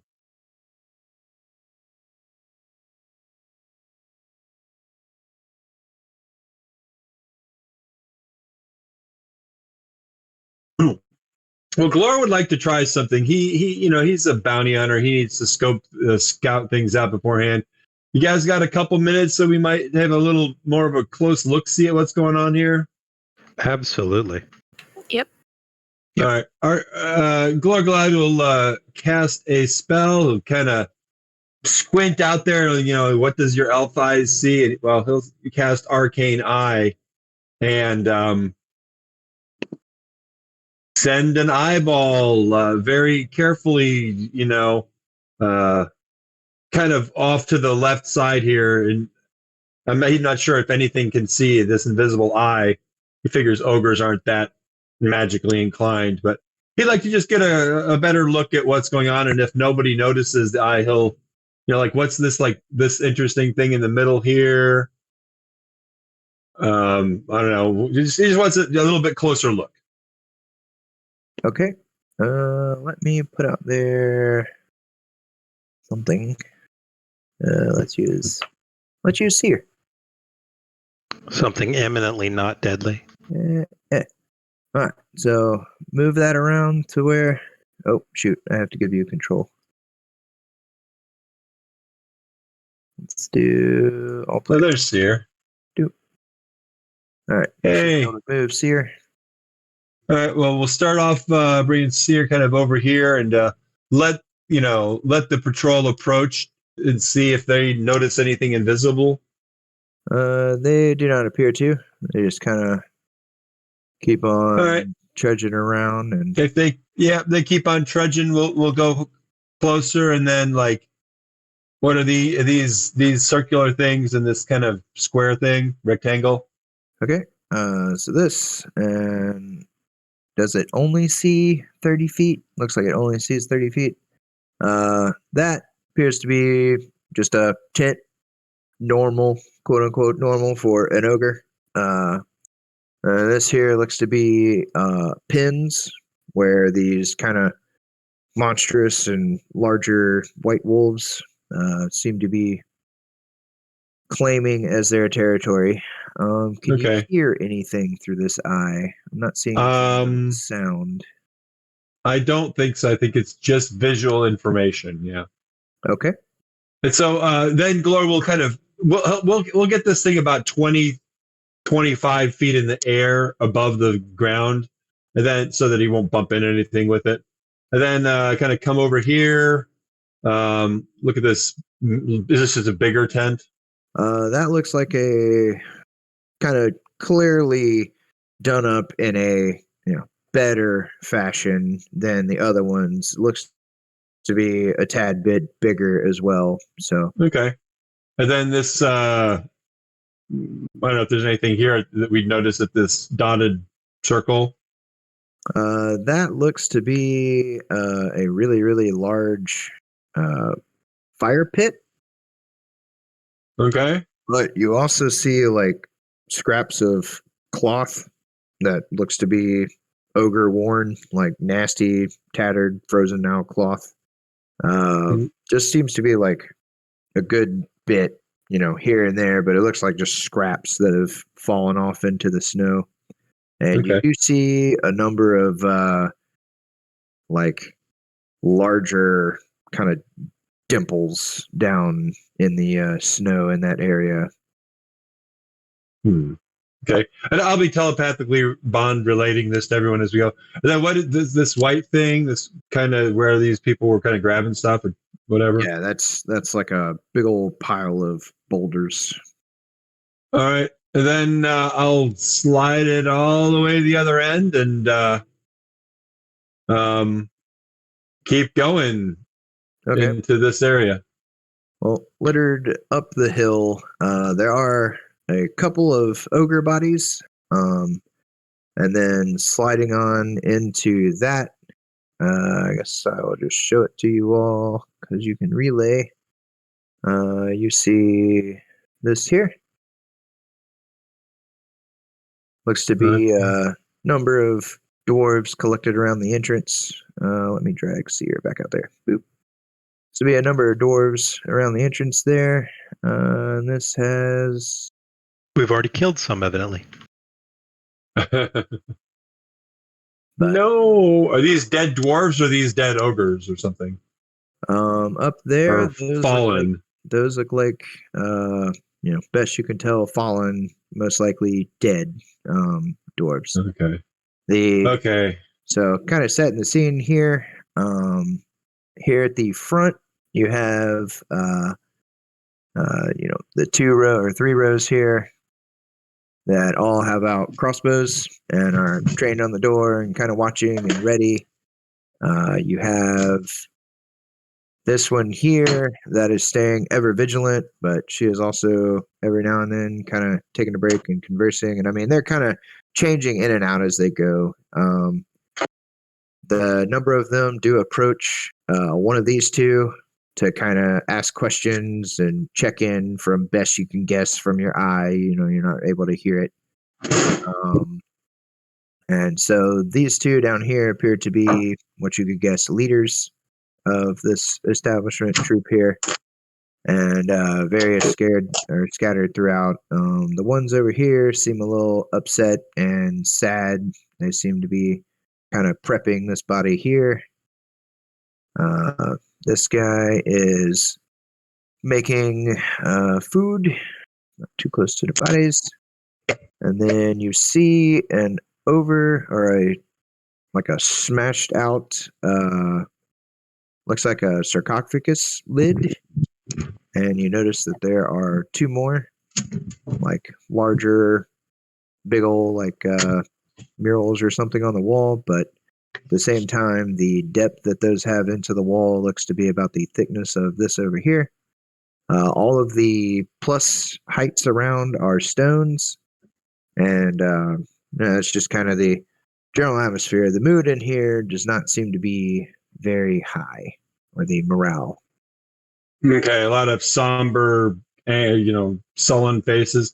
Okay, is there anything else anyone would like to get a closer look at? Otherwise, I think that probably gives us a good idea of what's going on, a little better idea.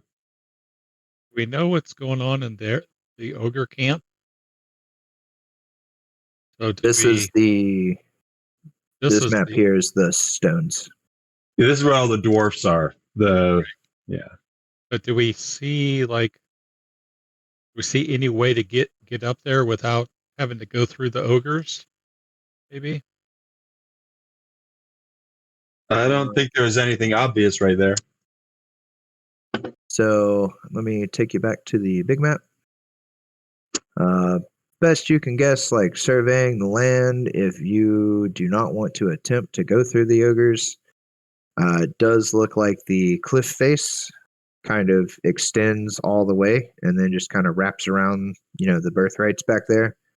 So if you can manage to get up on this, like I say, it's about 40, 50 feet, best you can estimate.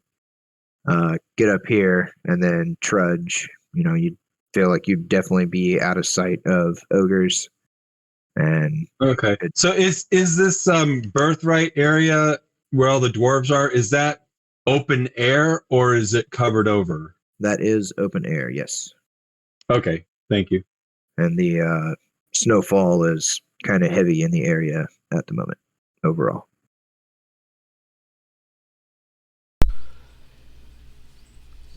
Well, I think we all have our own specialties, and so if anyone has something that works for them to get through this, I would certainly suggest that.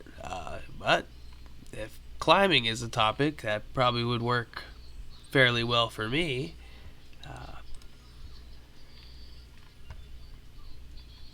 And then I will toss out one more observation for the eye.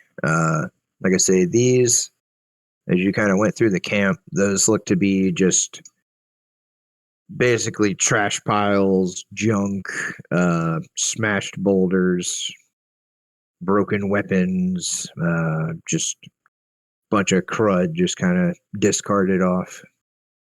And they are fairly sizable.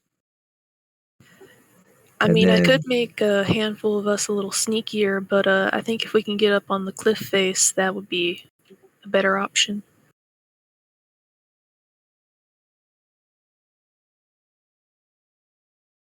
Yeah, if we can climb up and sneak across. What time of day is it? How dark is it? So let's say that y'all probably left out at about, let's go with fairly early. Let's do 7. And your total that you've been traveling here is 12. So you're kind of starting to definitely push that limit of travel. You did have the short rest in between. So you're looking at about 7 o'clock at night. And then up here in the north, gonna be running out of sunlight here, I would say, in like 40, 45 minutes. So you feel like you got about another hour of decent visibility. So maybe we can use the dark to our advantage. if you'd like.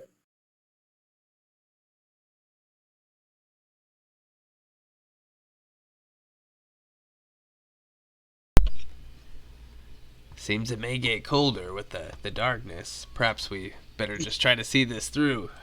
And Cold like my soul. I like having 10 fingers, after all.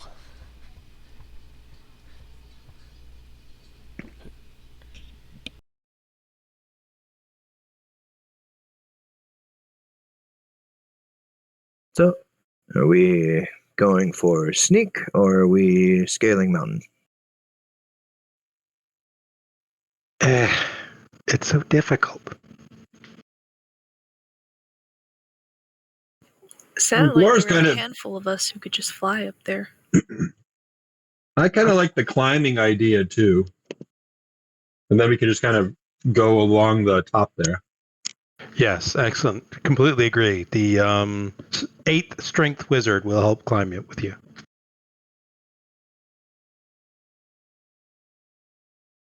Well, you said it's about 40 feet. Can we find a place that's more like 30 feet? And also, didn't we Um, find a strange potion earlier? That may help one reluctant look fellow. at you. Look at you for the win. Potion of climbing. Very nice. Yes, I think if we must use it, then so be it. If it helps us get up there safe and sound. That is an That- excellent example. And Or if we that- go one at a time, I might be able to tip the odds in your favor. Well, I have a rope. Yeah, if someone wants to go first, secure it, or even hold it, that should give advantage on any checks, shouldn't it? Well, Gloria would be happy to fly it up there. I mean, if you got other things you want to do, that would be maybe preferable.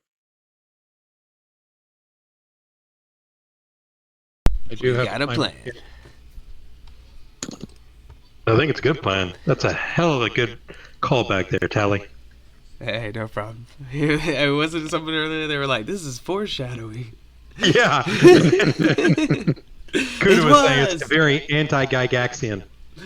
Believe Yeah, because if it was truly Gygaxian, it was we'd find the potion when we're with the dwarves. Yeah, after we need it. Right. appears to give you a climb speed equal to walk speed for an hour. During this time, you have advantage to climbing. But I believe if you have a climb speed, you just go.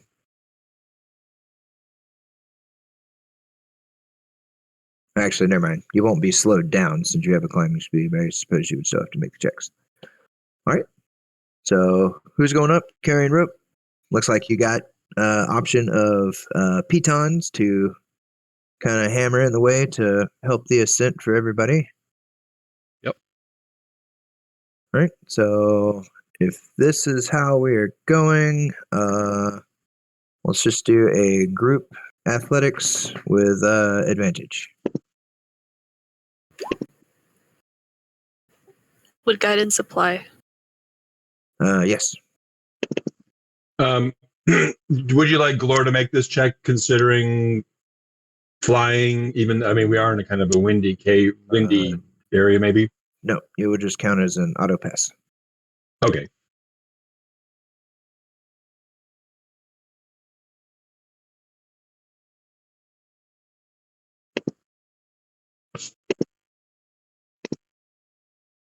All right. So if y'all would like to roll your d4s for guidance as well. Looks like barrel and I'm going to lucky mine. okay. So I got Whoa. Draven got a total of 9. Okay. I've got 13. All right. So group check. Yep. Y'all are able to sufficiently get everybody up the mountain. And up here on the top is, I'm just going to pop seer token off for a second. Up here at the top, it is somewhat treacherous going and slow. So I feel like it takes you another hour to get across the gorge there. But we will just go. Oh, that's revealing. Yeah, there's nothing there. It's just dead space. But let me grab you all. Why did it not select? Select. Draggy. Draggy. And whenever you kind of get to the middle there, you do start to hear some faint, seems rabble rousing of their own, as they are ogres. Let me not resize. Assume y'all want to go to something like there? Yes. Yeah, that looks good. Turn that down a little bit. All right. So, I believe y'all did that without using the potion. Sounds like you had somebody fly, drop rope, did some pitons, and you are over here. All right. Now then, what you are looking at here looks to be an 80-foot descent to get down to the floor of the birthstones. Anybody have Featherfall? I do not have Featherfall. I will I- in this game. Yeah, I don't have it prepped right now. I was just curious, just in case somebody fell. Come on, guys. What do you mean? I'm pretty sure you just roll when you hit the bottom. It works out for me. I've been doing it a couple times. Let's go. I mean, I Parkour. can burn a, I can burn a spell slot and polymorph, but that's not what I want to do. You All right, so is that can I use the climb kit to assist with climbing down? okay? So sounds like who is I? Sorry. I'm sorry, Ordak? Oradak. Yeah, sorry. Okay. So Well, before you do that, it sounds like, I mean, are these guys like, they're chucking rocks and stuff at the dwarves? Is that what I understood?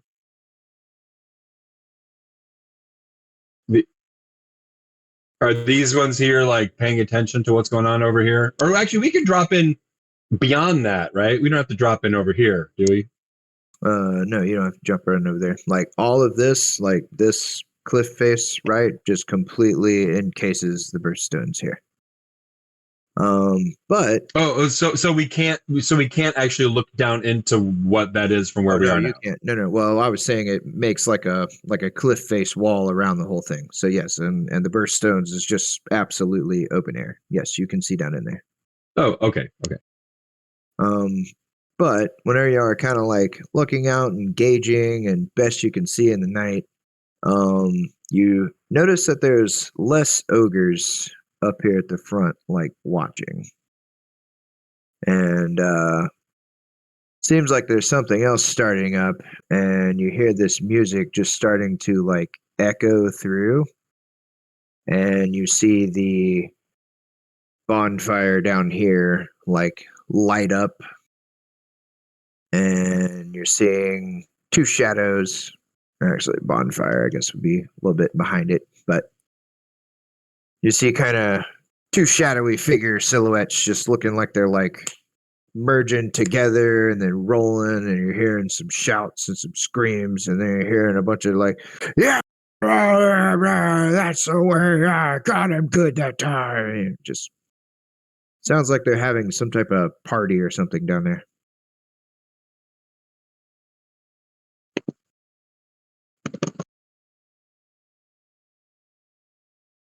So, sounded like Ordak, you want to go down first and using your pythons to kind of make the anchors for everybody else going down? Yes. Okay. So guess Athletics? just give me one athletics. Actually give me 2 athletics checks, Ordak. Yikes. I'm not sure what the roll is. I don't know if it's a 10 or higher, but and then the second one.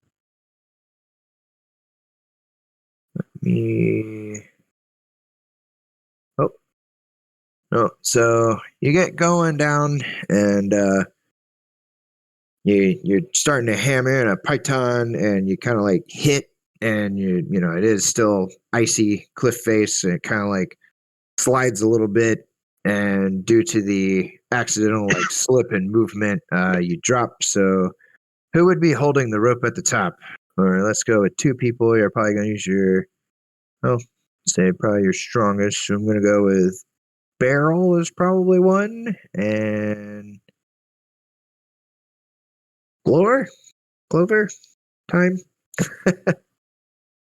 No, Glora's not terribly strong. No. Okay.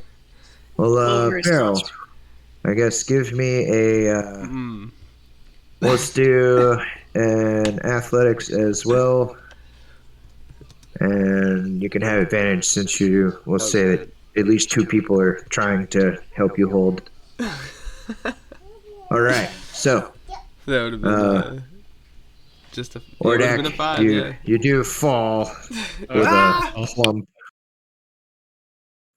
and you're gonna smack down into the birthrights with a bit of damage there and land. So you got maybe, we'll call it 4 pitons in, and then fell the rest of the way.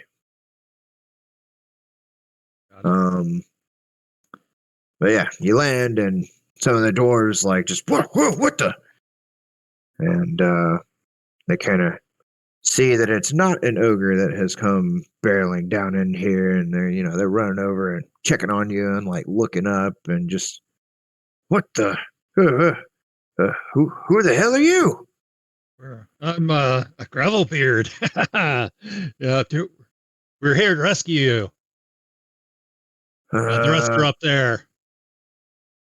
I was first one. I was first one to bounce. I mean, come down. Well, that's some good news. Go get Captain Ezra. Where's One of my them ale? I need some ale. runs off. So let's go ahead and transition to this other map here. Yeah. And another. Oh my gosh, that is the worst case there. Resize. Haha.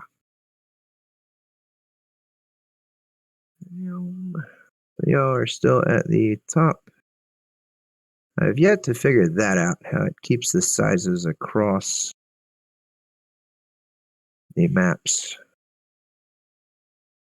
I don't know if there's a way to do that. And they have Ordak down there who landed, and some of the dwarves come over to check. All right. But they go and grab a guy, and comes over, and is this gentleman here. It's like, oh darn it! Is that the same picture as your Minnie? Yeah. Ha ha! You have found Well. Marblehead from the ex-Gravelbeard clan. But this gentleman comes over, and it's just, it's like strange, but who are you, sir? Men tell me that you've said that you are here to rescue us. It's funny. We have the same picture, or a very similar picture. That's probably where I found it. Anyway, yeah, Oradak is like, plain Gravelbeard. We're here to. Well, I'm the only one from the clan, but we're here to rescue. And I'll describe everybody in the group. They're all still climbing down. I fell with style. I climbed down with style. And so, what's the situation here? And where's my ale? Well, ale might have to wait there, son, but situation's looking pretty bleak. Lieutenant and I are trying to keep it together. That girl's a little bit better than I am, I have to admit at this, but it's not looking good out there. I assume you may have seen what we're up against. Yeah, a bunch of ogres and their winter wolves or whatever it is that they had. and or maybe they're wargs. I don't know. And yeah, there's quite a bit of them out there. But where are these? There's supposed to be some stones we're supposed to get, and maybe we can just climb back up and get out of here if they're not very big. Oh, yeah. Birthright stones. That's it. Are the rest of your compatriots coming down, or bouncing, as you called it? With style. Yeah, I'll whistle up there and go, all clear. Now, wasn't one of us had some sort of telepathic bond, eh? Oh, that's right, we did. I'll just, in my mind, well, they're expecting us to come down. All clear. And I crack my back a little and I straighten up. Well, I could give it my best shot. I'm sure I could easily climb down, and then I could do my own attempt to hammer us in the way. And then if I fall, I'm sure I could do it with some style as well. Okay. Well, we can say you. Yeah, I guess go ahead and give roll on the first one with advantage. This is athletics. Yep. Yeah, since the piton's already there. Plus 2, so 21. All right. And then go one more, please. Just straight. Yeah. Yeah. Not even my strong. Okay. So you're able to hammer it down, and then we'll call that good for everybody else to come on down. You can move yourselves on into here. Oh.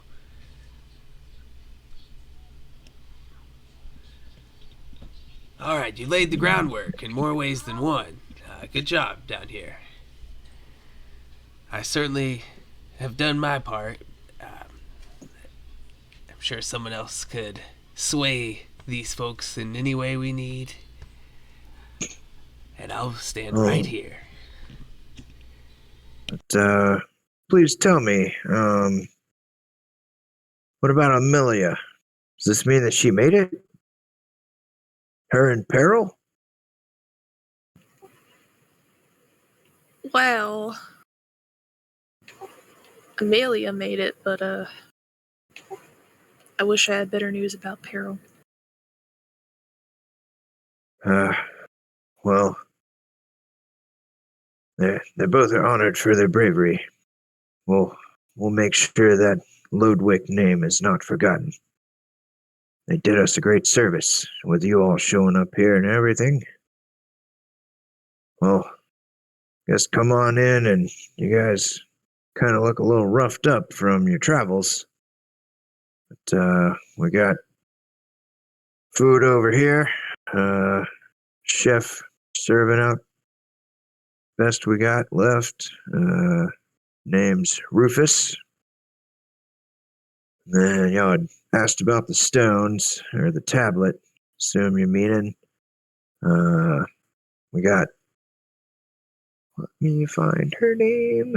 We got Sister Dorcas, kind of watching over it, seeing if she can glean anything else from it. But Lieutenant Ogathoin is the one that's able to, she's pretty good at this history things. But I'm going to return to the front. Just let us know how you're trying to figure out how to get out of here when you can. And he kind of rolls back over and taps this lady on the shoulder, and she kind of makes her way. It's just, hello.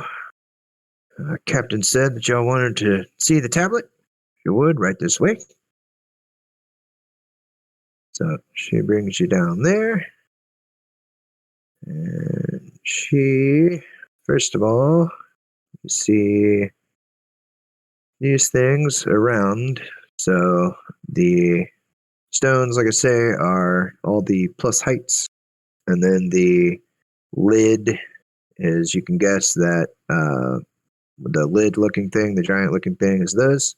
And that this one here is another one. And then she brings you over to a tablet. And it looks like that. Does someone have comprehend languages that they can cast as ritual? Yeah, time can do that. I'd like to know what these say. I know it won't reveal codes or anything like that, but I mean, if this says the secret to the buried Vorpal weapon treasure is below here, I'd like to know. Okay. Well,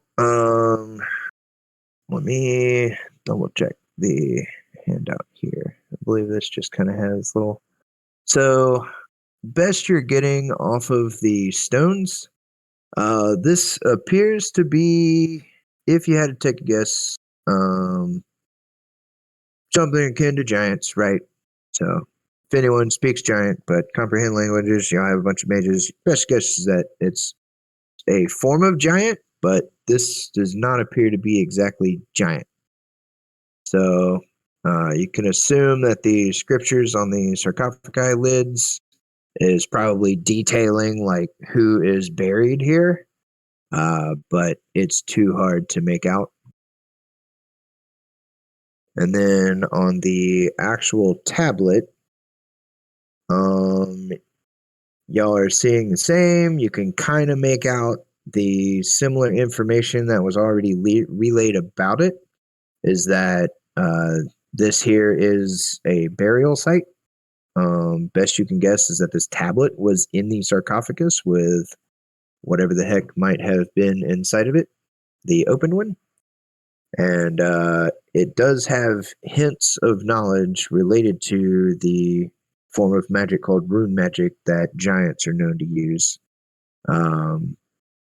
But with the comprehend languages on, you are able to gather a little bit more off of it, and it's seeming to display a complex magical equation, is what the tablet is displaying. And you feel from all the intricacies and interconnection on this thing, and trying to decipher it would take way more time than you feel like you have while this place is under siege. Fair enough. And the tablet is about the size of the dwarves here, so fairly sizable.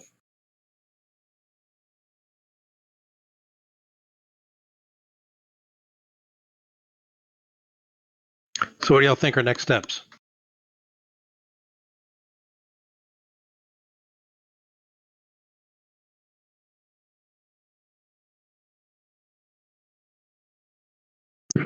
Okay.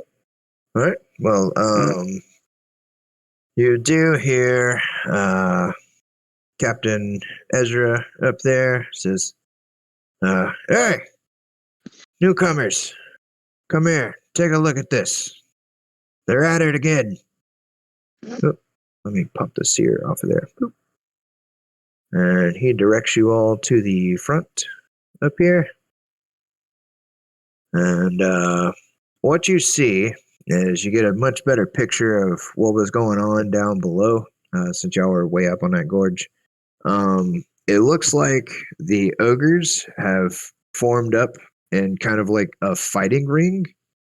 And every now and then a couple of them, they'll either have like kind of like a little squad battle or one-on-one.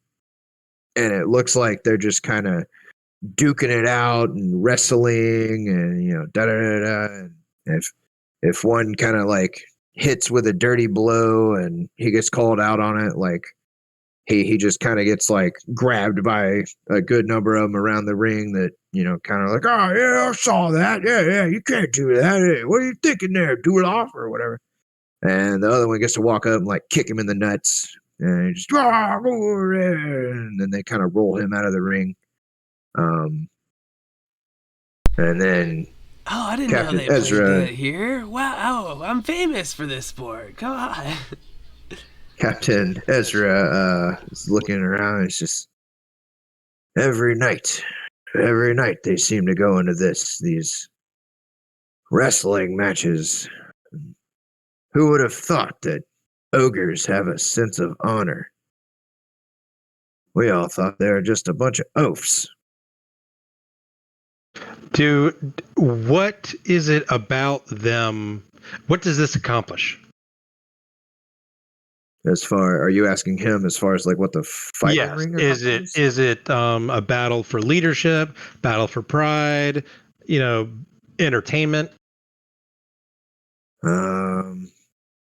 Best we can guess in the nights that we've been stuck here is, yeah, some sense of increasing their, status amongst the tribe or army or clan or whatever they got going. And then definitely entertainment because they don't seem to bug us as much during these times. But gotta stay vigilant. Could just be a trick. But then again, they're ogres. Well, speaking of tricks, is there any way we can get them to make a larger scale battle against themselves? Don't know so much about that, son. Their leader, pretty big old blue guy. He kind of seems to keep them in line when they get too rowdy. I think I've seen him even lob some fire at one of them or hit him right in the noggin.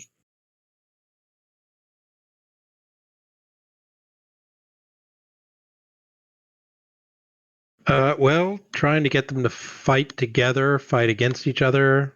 I mean, I'd love to get them all in fireball formation and drop several fireballs on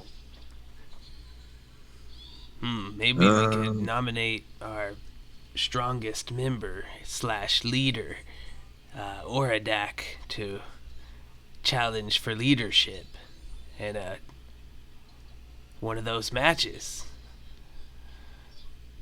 That'd be great. I'd love to put it in large. Well, I don't have enlarge reduce, but if anyone has any magic to enhance that, that'd be great. I'm pretty sure those performance enhancing spells are probably not going to be allowed. But they'll never know. No. Well, if I could turn you into a giant ape and you could just take them on that way. Yeah, that would work. I mean, I don't know if they'd allow that, but it's worth a shot. If the first time they saw you as a giant ape, that might work. True. I'm willing to have you go into battle against them and find out.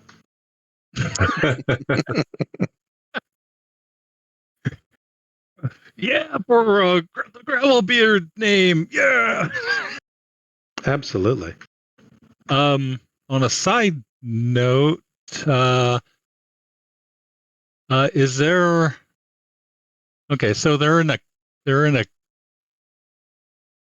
Is there a chance for avalanches on the sides? Like when we were climbing up there, were there like snow all over the place? Give me a the skills, the knowledges. Give me a nature. Yeah. Well, I'm not the nature person, but I'll give it a shot. Oh, yeah, you are the nature person. So it looked like there was a fair amount more snow packed up on this side, kind of hanging off the cliff face and everything. And I mean, the area is pretty prone to avalanches from what y'all have seen. Okay. I was just a thought. Okay. But yeah, if they're doing this, whatever they're doing for show strength or whatever, I'd be willing to go down there as an ape or a giant ape or whatever and battle them. But I don't know if I'm not the talker of the group, so well, in ape form, no one would be. True that. So. Well, I would love to see what happens. I feel like I have a bad feeling. Are y'all debating this out loud around the dwarves? Yeah, I don't see why not. Okay. Well, I'd love to ask them if they have any questions, if they have any suggestions. Mentioning the challenging them for prowess or leadership of the tribe, and just oh no, I don't really foresee the big one fighting per se. And I would say with their little wrestling matches here, they seem to favor these squad battles. Oh, You know, along okay, the lines so of the avalanches, it's actually kind of a crazy idea that just might work. Let me go consort with old Don Blackrock here. He's kind of our best engineer, and see what he thinks about that. And goes over and brings this gentleman in as somebody else kind of takes over at the front. And yeah, they're looking there, and he's kind of squaring it up. He's just like, well, yeah, I mean, we'd have to have some way to get out of here. Like a giant sled or something. I don't know. I mean, Oh, we've got, shoot. Captain. Hey, that thing back there might work for that.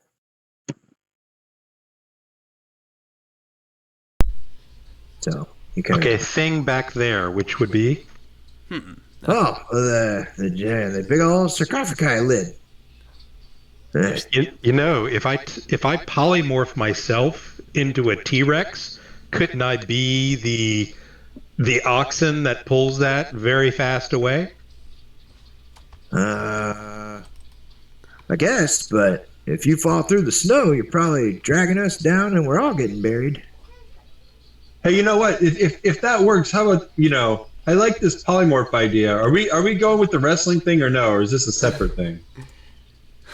Because what we could do is we could you could be a giant ape, I could be a giant ape, and we could go like the bobsled teams. We'll run and then drop concentration and hop in once we got it going fast. Works for me. How much does anybody know, or can the dwarves guess how much the sarcophagus weighs and how much any other carts that we'd have to be pulling weigh? Well, let me see. And he comes back here and he's kind of looking around and doing some little measurements best he can with his forearms and his fingers and whatnot, and kind of comes up and knocks on that one, knocks on this one, and he's like, Pulls Well- off his boots, starts adding things up. kind of sits down inside of it, and then you see him shuffle, and he kind of finds like a comfier spot. You feel like a little satisfaction in his face, and he goes, "Well, kind of seems like about 15 of us could fit in here, so we definitely need another one." I mean, he kind of and like puts a little oomph on it, and just. Yeah, I don't think we're moving one of these very easily to try and get another one off. Maybe 3,000 pounds? That is not a small amount. And that would be 3,000 pounds per essentially mule, right? Well, I mean, plus the weight of 15 of us and you guys, and he like kind of, well, none of you are tall. Never mind. He does not try to insult any of you.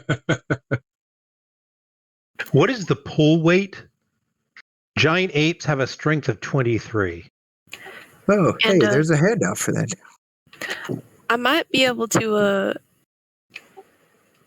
I don't know if doubling carry capacity would affect the pull weight.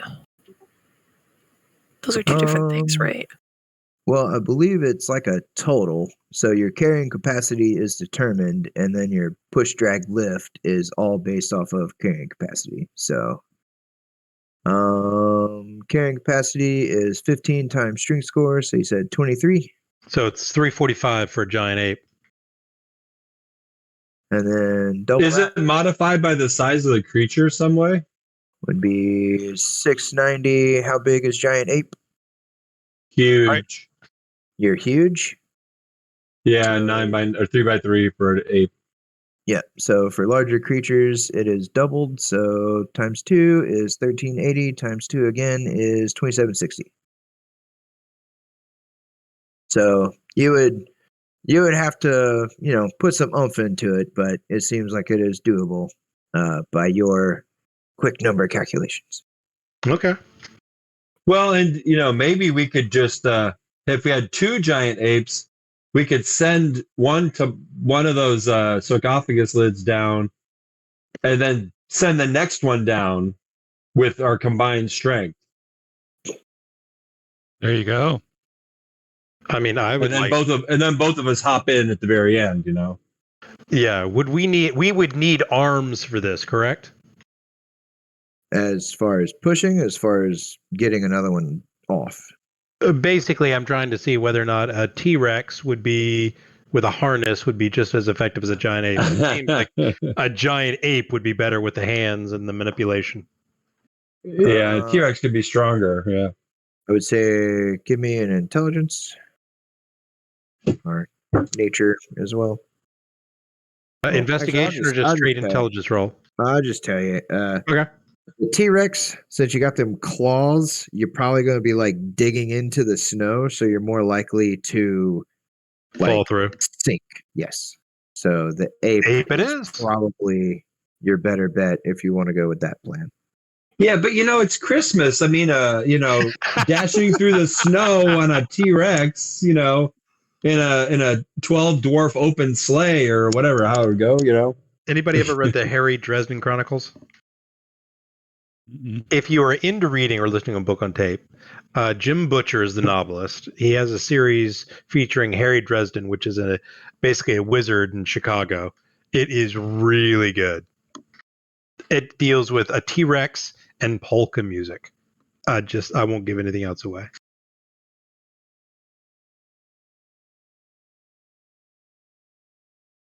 Well, I mean, in Chicago, polka music is very appropriate. So it's like contemporary times? It is. Okay. And it works. It doesn't feel hokey. All right, cool. No shoes for the T-Rex? No shoes for the T-Rex, so it's going to be giant ape. So you're turning into apes to pop a lid first, or do you want to pop both lids? I mean, either way, let's pop one lid first, because if something giant and dead pops out, I don't want to fight 2 of them. Yeah, one at a time. Yeah. And then using double ape to pop a lid, or just one ape?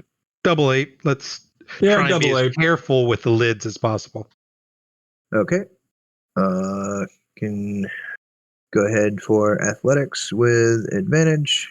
Just one of you lead roll, be fine. Go ahead. I got you. I'm getting the giant ape statistics up. Yeah, let's see. And you said athletics, right? Correct. There is no. There it is. Okay. Did that come through? Okay, cool. Yep. 26. Yeah. So you are able to just and then kind of without having it come on the ground here, you're able to kind of control it as it's coming down.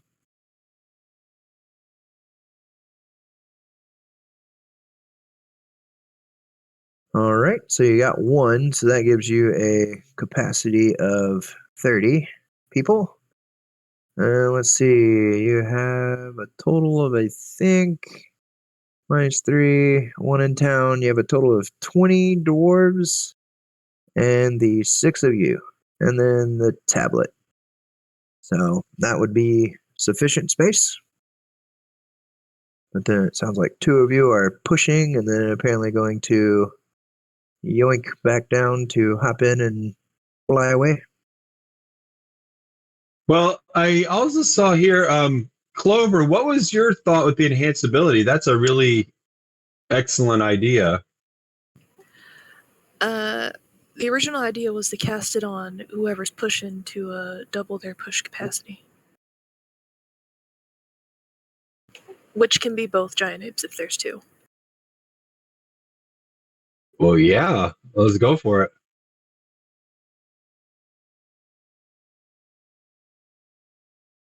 She'll do that. Okay. And then question is, do y'all want to do this tonight, or would you like to do it up in the morning? Do ogres have dark vision? That would be a knowledge nature. I need to make a handout for knowledge stuff too.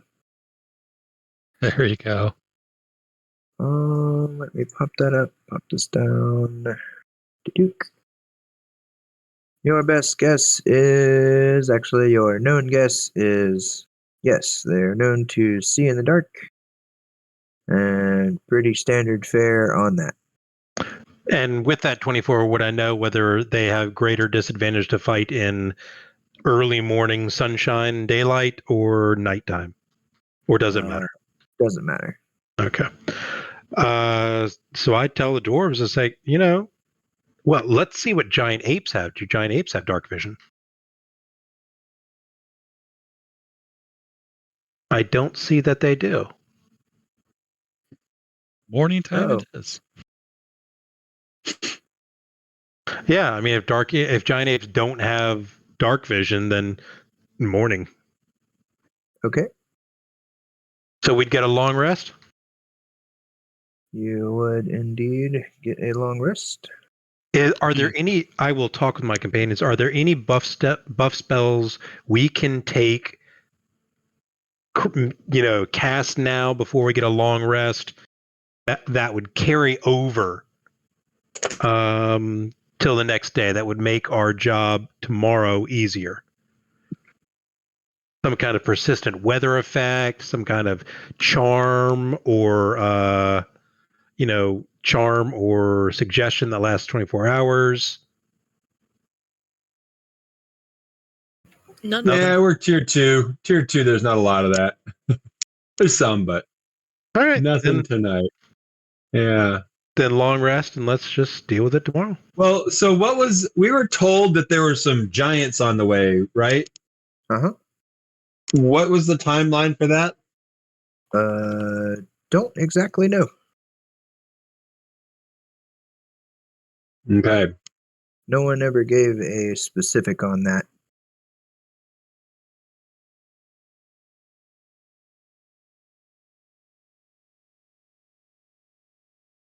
Well, maybe we should ask the dwarves what they think. Sounds like a good idea. So yeah, Mr. Marblehead or Colonel Marblehead or Major Marblehead, Captain Marblehead. What we have a plan to get you out of here. We've talked about this these sarcophagus lids. Do you think that waiting tonight or going now or waiting tonight? What do you think your brigades or your platoon would prefer? Well, considering that they're pretty active with their, wrestling and everything out there, I think waiting for them to calm down might be a little better. If y'all are wanting to just, bury everything out there. But they do keep talking about these giants that are making their way here.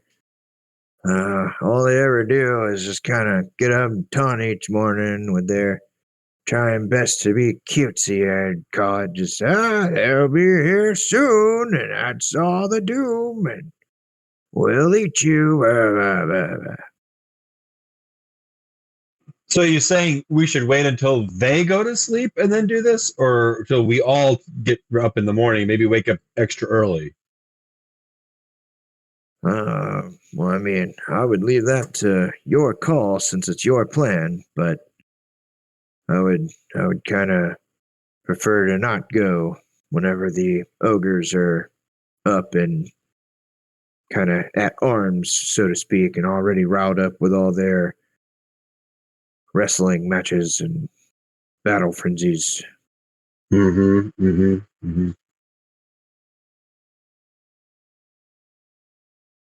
So he is leaving that up to you all.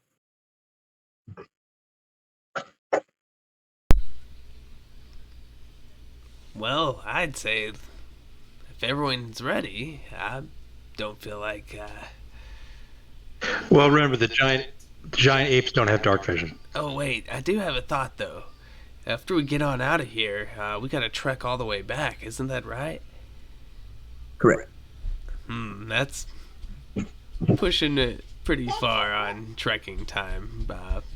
Maybe we should actually take a break then. Also correct. If y'all were to go through it with tonight, I would say that you are definitely entering into Force March territory. So let's not do that. No, let me kick my feet up. What I would like to do is talk with the mages. So we've got a plan. Giant apes carrying all the sarcophagus and the tablets, and we're going to plow through them probably early morning, I'd guess, as early as possible, as long as we can get 8 hours. Now, I assume Draven and Glorigalad are going to be casting polymorph on themselves.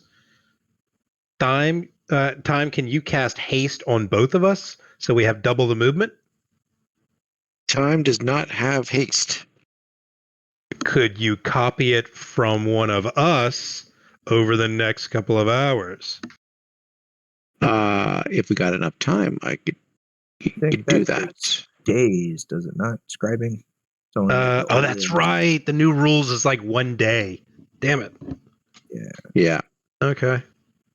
All right. Never mind. Is polymorph is concentration? It is.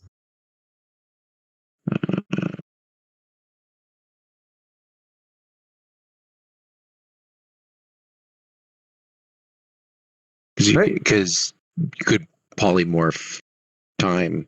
I don't know if she has much other use. I mean, yeah. I mean, I'll be glad to if I don't have to be the giant ape. I'll be glad to cast polymorph on you, time, if you want. I've got that. Yeah. I've got polymorph prepared.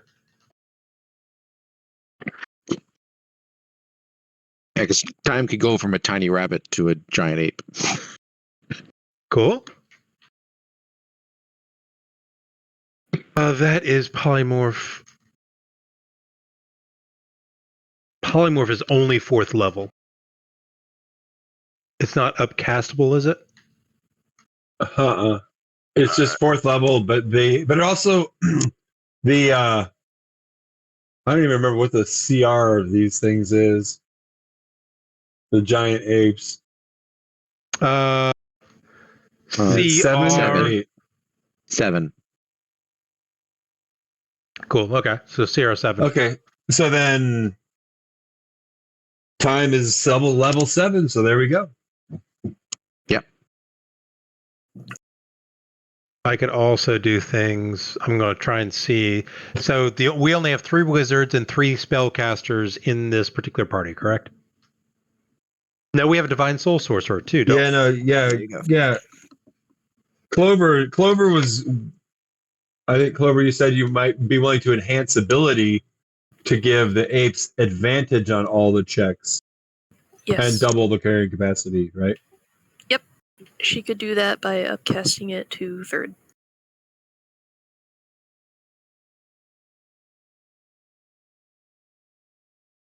Right. So concentration spells going out for y'all's plan. Sounds like Glor, Galad, and Draven are casting polymorph on themselves.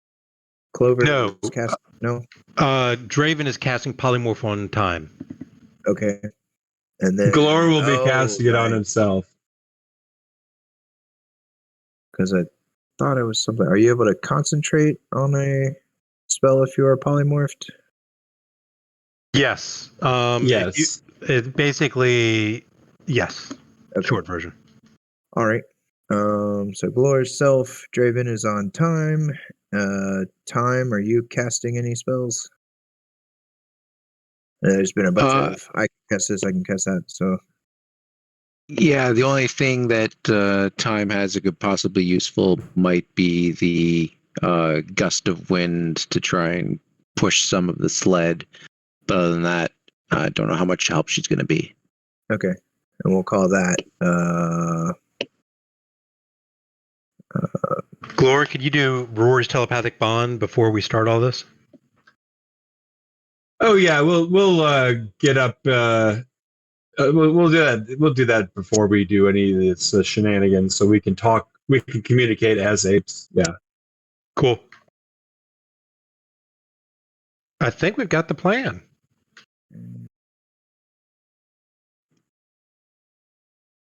All right.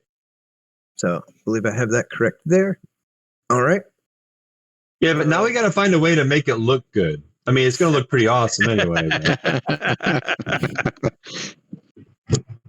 All right. Let Need to- me Paint some fire on the side of it. everybody put their tokens down into here, please. So I can have y'all gathered up. I've lost Ordok. I'm not gonna lie. Or is he the ape? All right. So we got that. Got that. You can go ahead and apply long rests. So that'd be hit points and everything. There are a handful of like ogres that toss some more rocks haphazardly and whatnot, and just in the morning. But y'all can easily tell that they have no idea. They're taunting to taunt. But you get 8 hours of rest, and then it sounds like we are packing up in your makeshift sleds.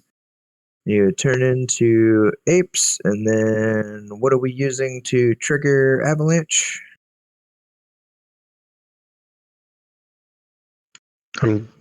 Does someone have a loud audible spell like Shatter or Thunderstep or something? Well, I have this horn if somebody wants to use it.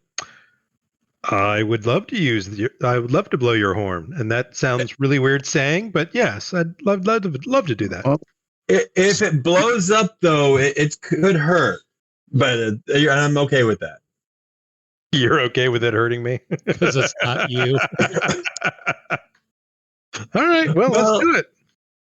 Well, it's no, but who are you? Who is going to be blowing the horn? Let's have a dwarf that isn't concentrating on a spell do it. That would be a good idea. Yeah, Yeah. someone very chunky. Ordak. I mean, I think that let's or Dak. I mean, you're a dwarf. You should be in the front of the lead boat blasting that horn, just to freak everybody out, to intimidate them away. I think that would be good. Or behind, whatever direction we need to trigger the avalanche. Yeah. I think I maybe. if we need to run any something to run interference, time has a Horn of Valhalla.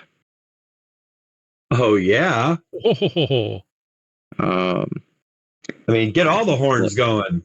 Yeah.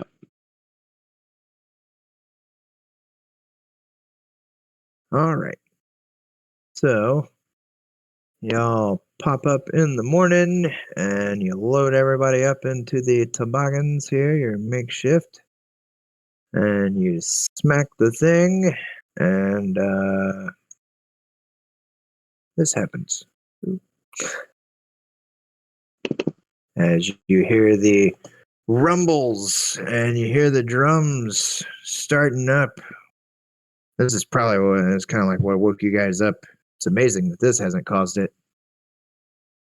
And then you see the snow. You get that nice, quiet little, and it's kind of nothing. And then that super cliche thing where like the tiny little hummingbird or whatever like comes in and lands at the top of the mountain and just caw-caw-caw-caw. And it kind of, oh no, they didn't go forward. Just woo. And believe some of y'all should be able to move these giant ape tokens. Oh, actually, we'll just move it here. I think I can select them all.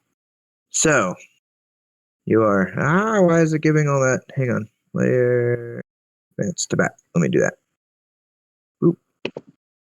I'm still selecting the drawing. There it goes. I think that's... Why is that not... I sent that to back. Maybe to front?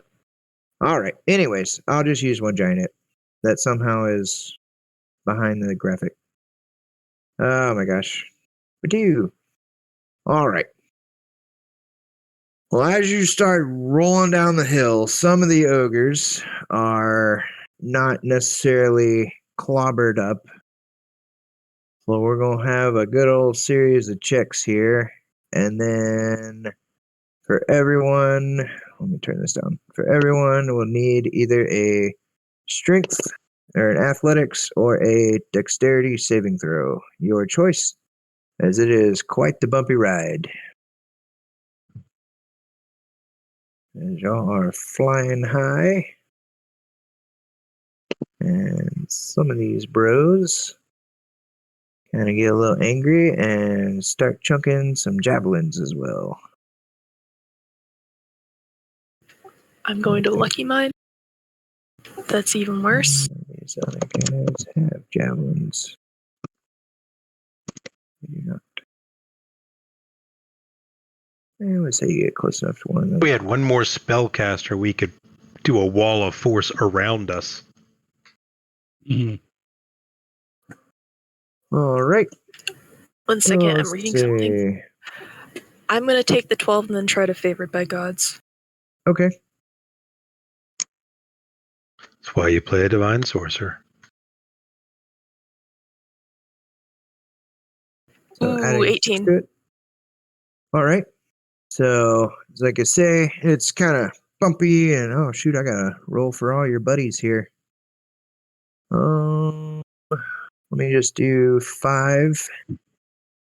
Let's see, they're better with this. 1, 2, 3, 4, 5. And here, they're better with that. We'll go 1, 2, 3, 4, 5. All right, so some of the seemingly ones that are identified as Flurry Squad just go like flying out and kind of grab on, and y'all are pushing this down all the way as giant apes, correct? Or like once it gets going, are you getting rid of the ape spell and hopping in? I would say keep the giant apes alive. Yeah. Yeah. Keep the giant apes going. Yeah. Okay, well then 2 giant apes can give me let's go with a dexterity save or an athletics check to see if you can catch a dwarf or 2 as they come flopping up. And then here comes some javelins. And then how about I do this collectively? I will say I'm going to roll a d3. A 1 is a javelin will be at one of you guys. A 2 will be the higher squad. A 3 will be the lower squad. All right, so 2. So this is going at higher squad. We got javelin. 12 and 11. 11. Oh no, both of those hit. That is not enough to take out a guy. Then we will have one more thing of javelins. Oh, higher squad again. Javelin. Both of those hit, but not enough to take out guys. And this dude, the one guy that gets a shot, he tries to swing out a chain, comes flying out, and he actually does rope one of the smaller guys off of a sled, unfortunately. Galore got a 21 to catch a guy. Time got a 19 to catch a guy, so y'all are able to save the 2 of them. So we'll call that the 4. And the 3 from the other ones will only be minus 1 dwarf. Can I cast shield on someone else? No, shield is a self-only spell. Yeah, it says range self. Correct. Sorry. All right, so we will go with -3 dwarves. Let me keep me a little marker here. And then one more round of athletics or dexterity save. As y'all kind of navigate on down through it and then swoop out to this side.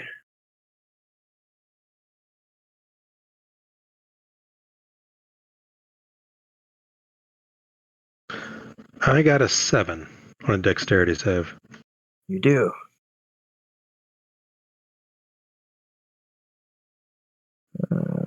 Now, if I fall off, I'll use Misty Step to come back. Okay, yep. You would be kind of bouncing out, so you misty step yourself back in. And I believe Barrel, I need athletics or dexterity saving throw from you. Let's go one more round of dwarves. We'll only do 3 this time. 1, 2, 3. All right.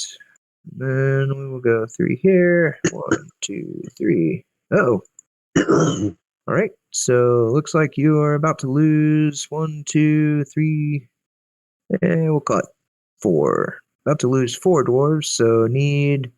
Looks like both apes made their saves. So apes can give one more athletics or dexterity saving throw to see if you can catch some dwarves.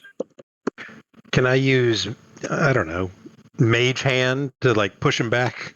I know it's only 5 pounds, but Yeah, mage hand will not work. If you had levitate, I would I allow do not. that.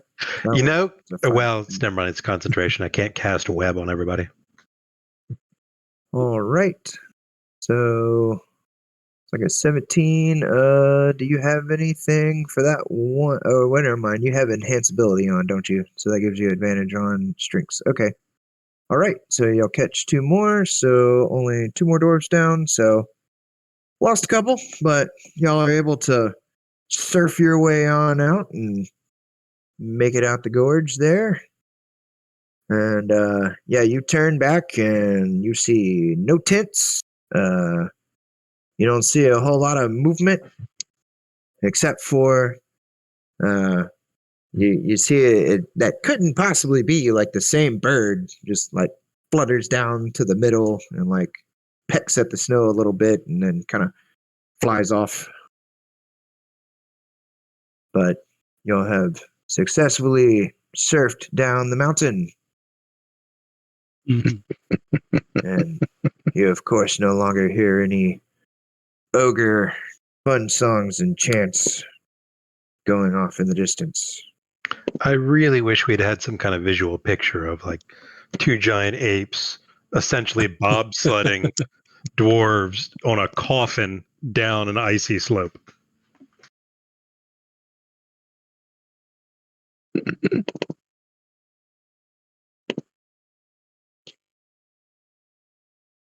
But that does get you out of kind of get you out of the way of the giants, as there's nothing for them to come to now. And you are all able to make your way collectively back to Stagwick and check in with. Yeah, we should. On the way back, let's point out where Peril perished to the rest of them. Good point. Okay. Yeah. And y'all certainly point that out to them. And yeah, Captain Ezra and Lieutenant get out and just kind of, we're definitely gonna do something for his family. We'll send it on down the mountains. Think he came on in from Waterdeep. Grew into a fine young man with us. Brave as they come. Gave an ultimate sacrifice. Such a shame. As to the others back there, that was good plan. You know, I don't know if we could have done things any safer, but we all knew what we were getting into once all these ogres arrived. You all have done us a great deed. Did y'all took his armor, right? Yes. Okay. Well, they just kind of say some rites and do some kind of dwarven prayers about sending him off to the good land of Ale, and down the mountain may he always be rolling like a bunch of apes on a toboggan. It's strange to hear them make a joke so soon, but, you know. And then y'all make your way back. And I have so many little bitty tabby things open to Stagwick. And he kind of goes in and he's happy to see Amelia is alive. She is so happy to see her father and a good number of her friends. And you go turn in to Seer. Are you giving Seer the tablet? Yes. Yes, indeed. Yeah, it's important to stop this giant menace. Well, it appears that we reached out to the right group of people once again. I thank you all for your services here. You're mighty fine heroes in my book, and I'm sure theirs as well. She looks over, and you'll see the little happy scene of Ezra holding Amelia's hand, and you see the lieutenant holding her other hand on the other side of the bed, and looks to be a little more than friends that y'all can catch the drift of there. Doesn't seem like the father notices, but kind of sticks out. And that is the conclusion here due to y'all's choices in this adventure. The ogre camp is lined up to be kind of sandboxy. Nice. Well, That's I awesome. certainly learned I a had a few fun time. things. And Definitely. how about that drink? Whew.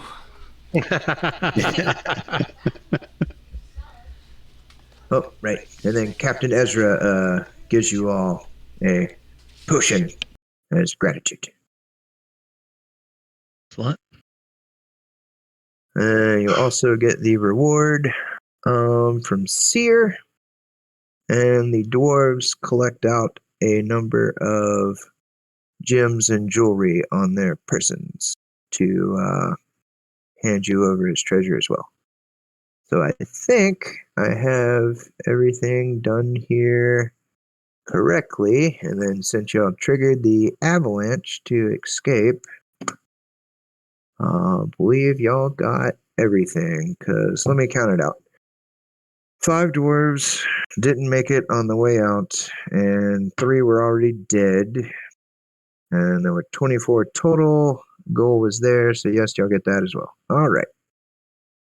So y'all made that kind of easy on the reward thing here. Kabam! So, it's 1,200 gold divided by 6 players, gives you 200 gold each. So, not the most outstanding payday, but the armor that Peril had on was a +1 mithril splint mail. You got potion of climbing, potion of heroism.